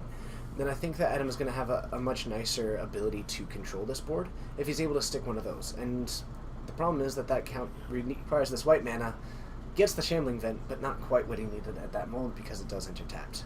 Yeah. So, Guns for Life. Oh, welcome. It's good to see you again. Why do we keep talking about Part the Waterveil? Can't Coleman just rise to the tides at Adam's end of turn? It is a possibility with Brain in the Jar. It is a sorcery on its own, but if he's able to cast with Brain in the Jar at the end of Adam's turn, yes. Then yes, he can. However, relying on a 4 of is tricky. The nice part of what the deck does is it now has essentially an 8 of to be able to untap with those. So yes. Yeah. Turn up the mic. I will have to look into doing that. Good to know, though. So I will work on keeping the mic up, and I will look into getting it to be a little bit more receptive.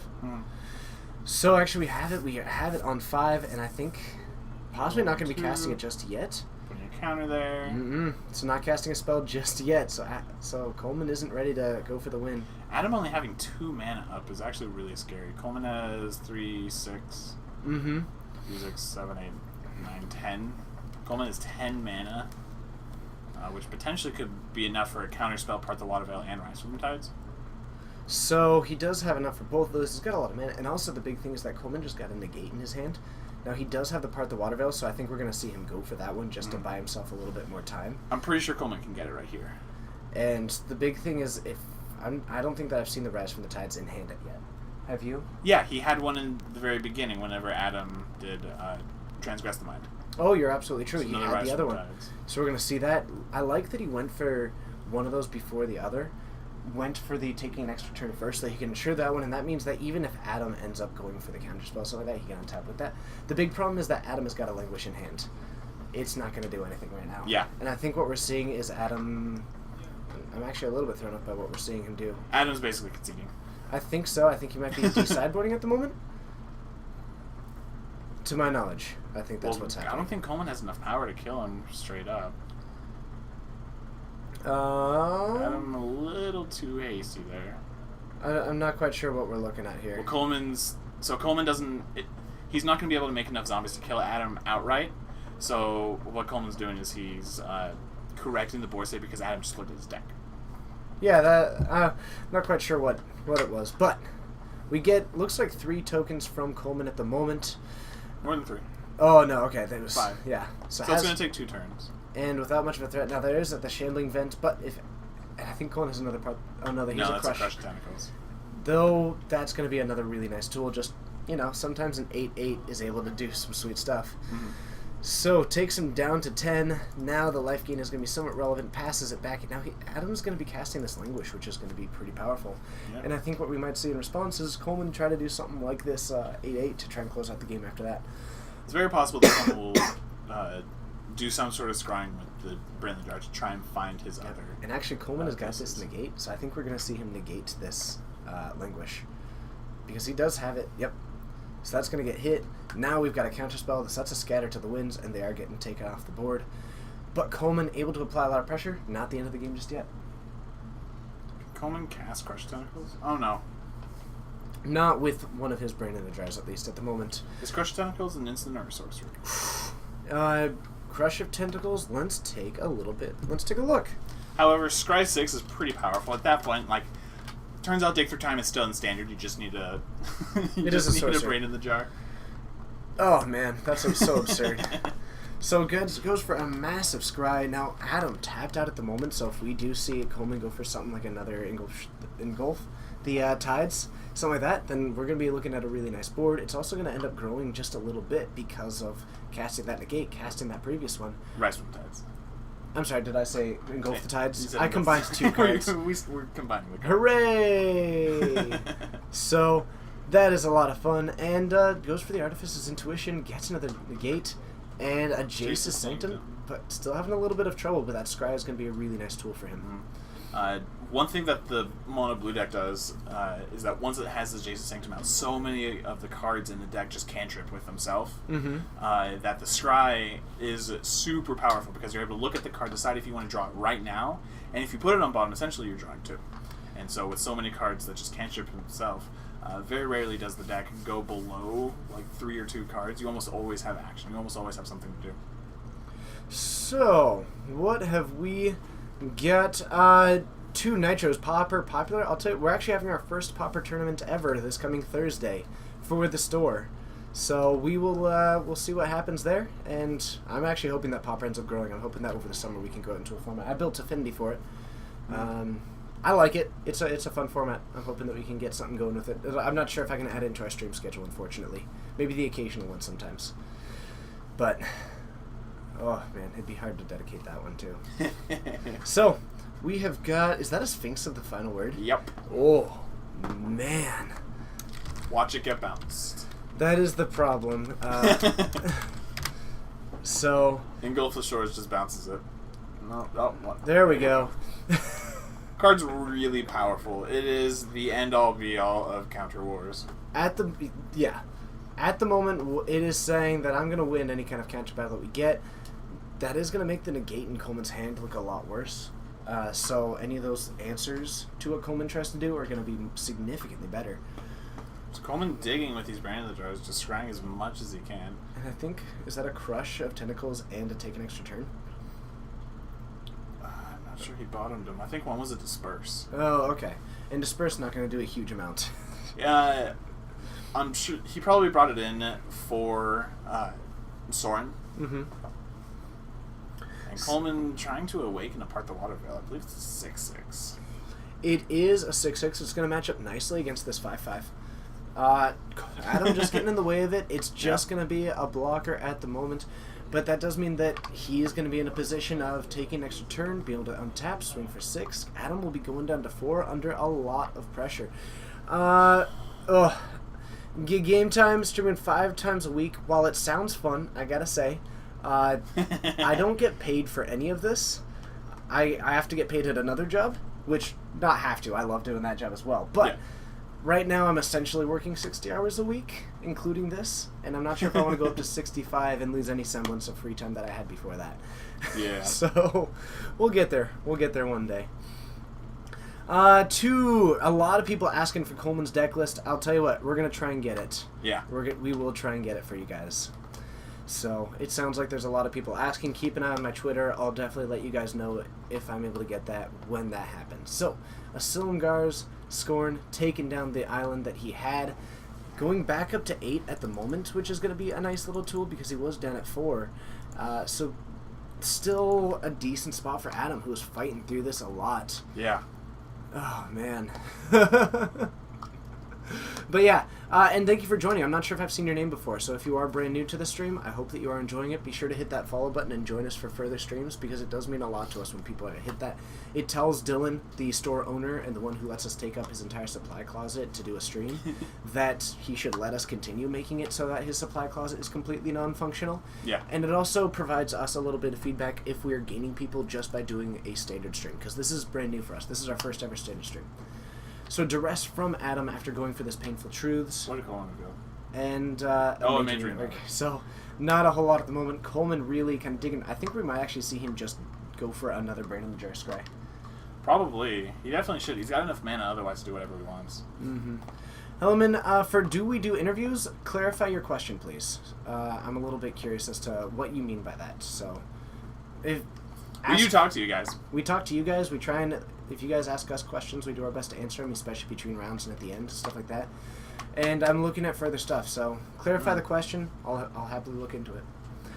So here we see Coleman with 2 major networks and 3 Brandon Jars, means that his card advantage just over the course of the game is just going to progressively get bigger and bigger and bigger. Mm-hmm. Which means Adam has to find some way to just start coming back. And Cletus is probably one of the best ways to do it. It's going to gain him some life back. 3/4, it's not the biggest creature on the board, but it's definitely going to help to bring him back in. It'll do something. It applies pressure. It means that Coleman can't just wait at this point and keep digging. So we had Artificer's Intuition. He's digging pretty nicely at this point. Yeah. And I think he's starting to... I mean, if we ends up casting one of those, his library is getting a little slim at this point. So he's got to have a pretty massive library at this point.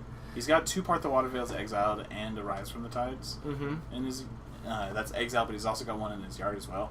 I don't know if he's 4/4 for both of them, or if he's 4/3, or even just 3/3. So I don't know how many win cons he has left. I do know Crush of Tentacles is a possible option. And it looks like he did go for that. Well, no, that's the tap draw card. Oh, is that the tap draw card? Oh my goodness, Coleman is digging deep. Cycling through the deck, which is one of the biggest things this deck can do. So, digging a little bit deeper still, starting to run low on the mana for this turn, which is surprising considering how much of it he has. Quick question for that interviews. Sometimes we do, we often try and do the interviews when we can, but it's hard to get people on the spot to have them come in and kind of do it. And also means that we are actually in a really small supply closet, so we can't really get a whole lot of people. Oh, that was a little farther. I'm touching a wall, he can touch a wall, and everything else behind and in front of us, not really existing.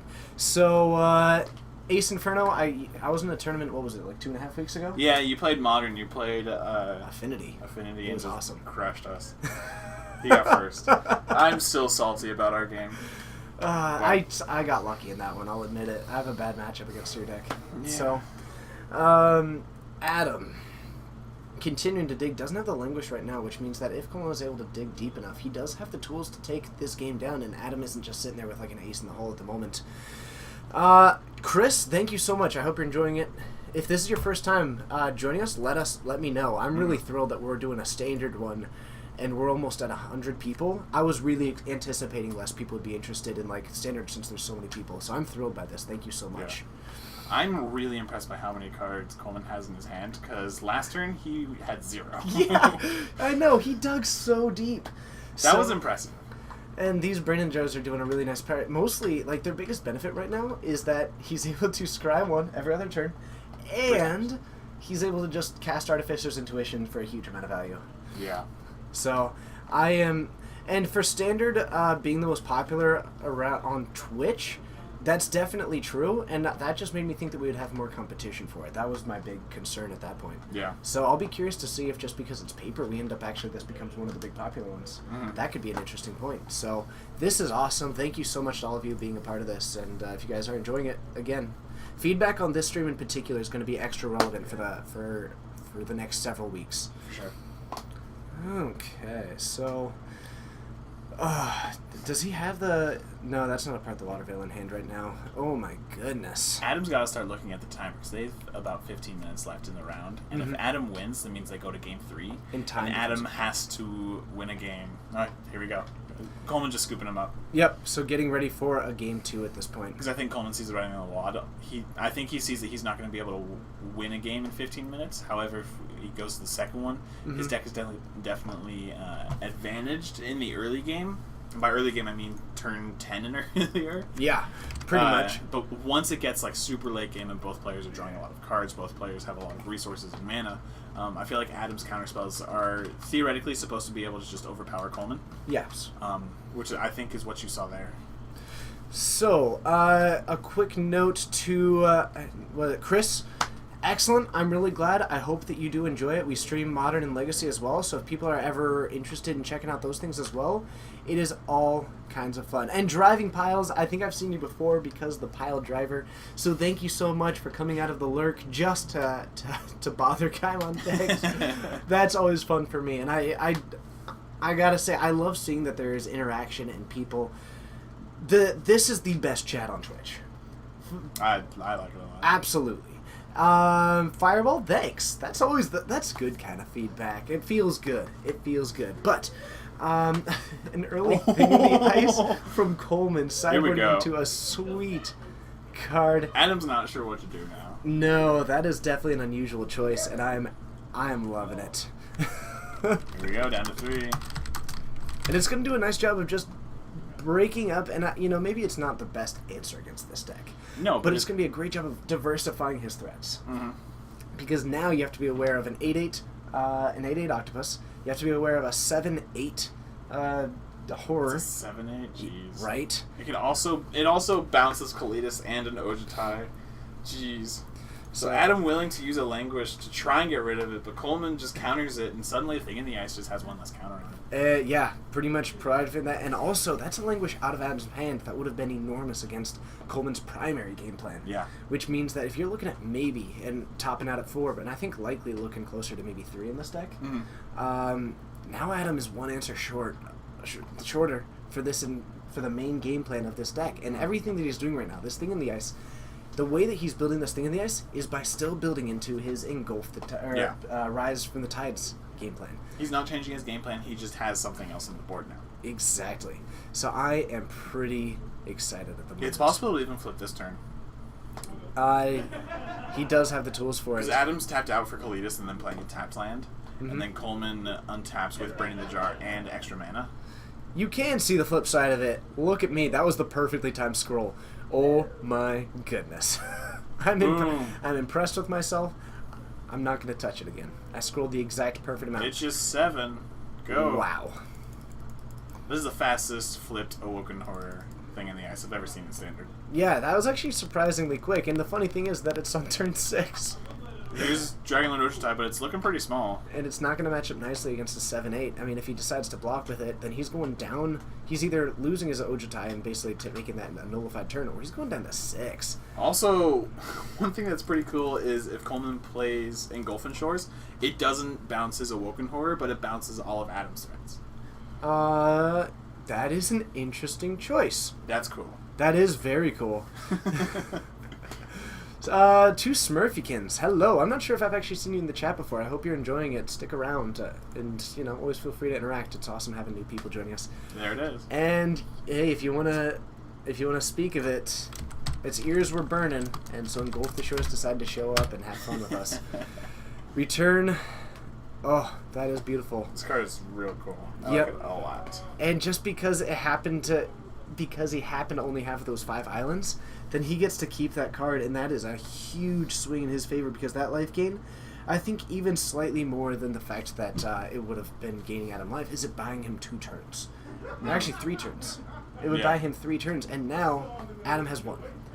And that is not much. I think what Adam was trying to go for with the not blocking is he was trying to hit so he could find the sacrifice card. I think that you are absolutely correct. Because gaining the 4 life from that negates 3 of that, and it basically turns it into a swing for 3. Yeah. And I can get behind Adam's choice in that play. It just didn't pay off. Yeah.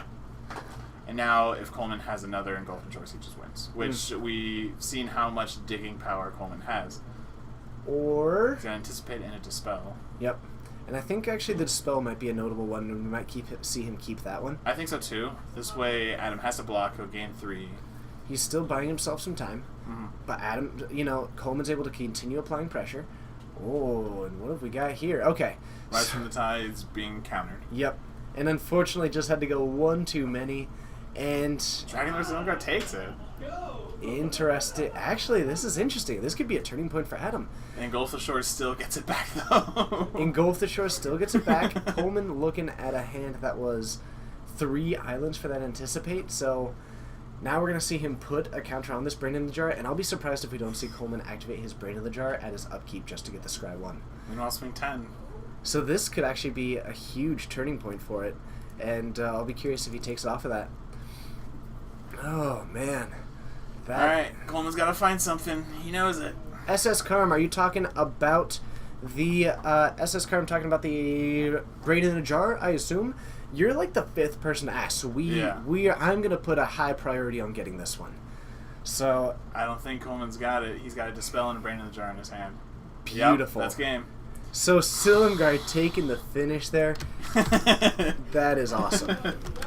So let's head back up to the booth, have some fun, and then we'll get to introducing ourselves to you guys and have some fun. So we'll see you there.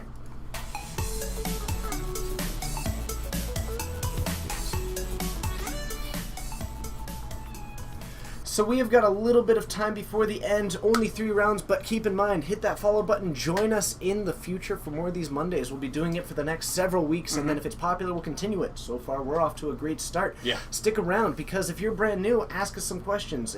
We have got, first of all, the fun game of 6 words, and it also means that we need to start learning a little bit about Logan, because I'm on this stream a lot, and you guys have learned a little bit of what I like, what I don't, and I'm always happy to answer further ones. But if you guys have any questions, anything about Standard, Logan's a great resource. Out Magic in general, I guess life in general, we'll do our best. I mean, yeah, we'll try.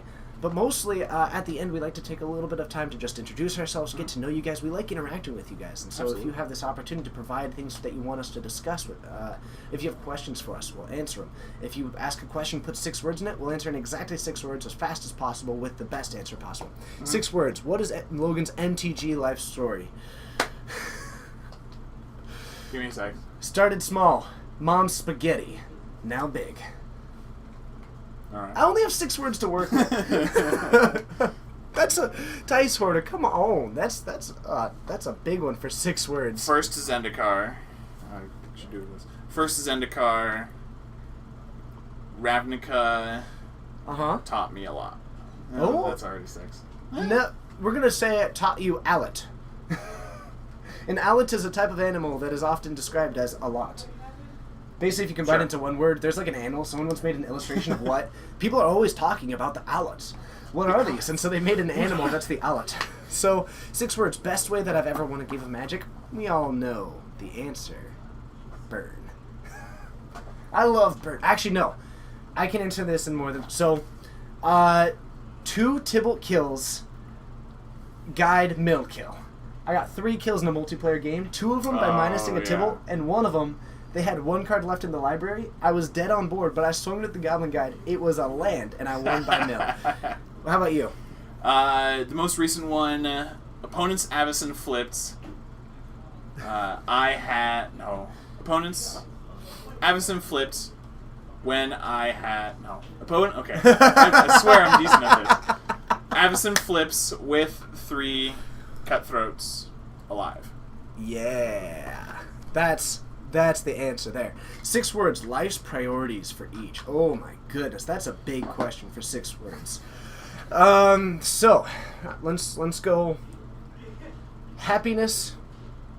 Oh, this is a huge question. I can't answer this in 6 words.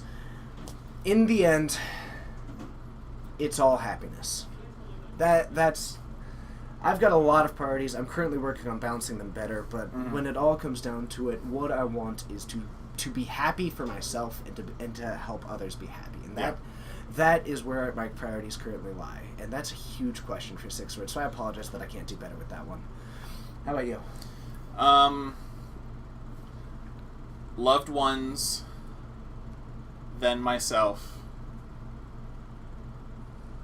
and friends. I mean, it's so hard to... Yeah. That's a huge 6 words question. So definitely knocking it out of the park or something like that. But I think the biggest thing... So let's learn a little bit. Have I gone through the 3 questions that I do every new co-host with you? I think so. Okay, so you do them again, let's do it for them. This is a new group. So 1. Magic. Give us in a quick synopsis, a little bit greater one. Tell us how you got into Magic and your how you got from where you are now to where you were to where you are. There we go. So I started playing Magic in high school. My junior year in high school, me and my best friend, he had bought the Coalition versus Phyrexia dual decks, and we would play that back and forth with each other all the time. And I got sick and tired of using his decks, so I ended up getting my own. And we mostly just played with each other every now and again, maybe play FNM. And then when Return to Ravnica came out, I started seeing this as maybe a little more than just goofing off, playing off. And so I tried more to get better at the game and play the game more and learn things that I hadn't previously known about. And since then, I've started more and more trying to learn from my mistakes and play more and more. Recently, I try and play game days as much as I can. I've won a couple game days. I've won a couple PTQs. PPTQs. PPTQs, yes. Sorry. It's okay. It's just... there's an unfortunate difference. Yeah.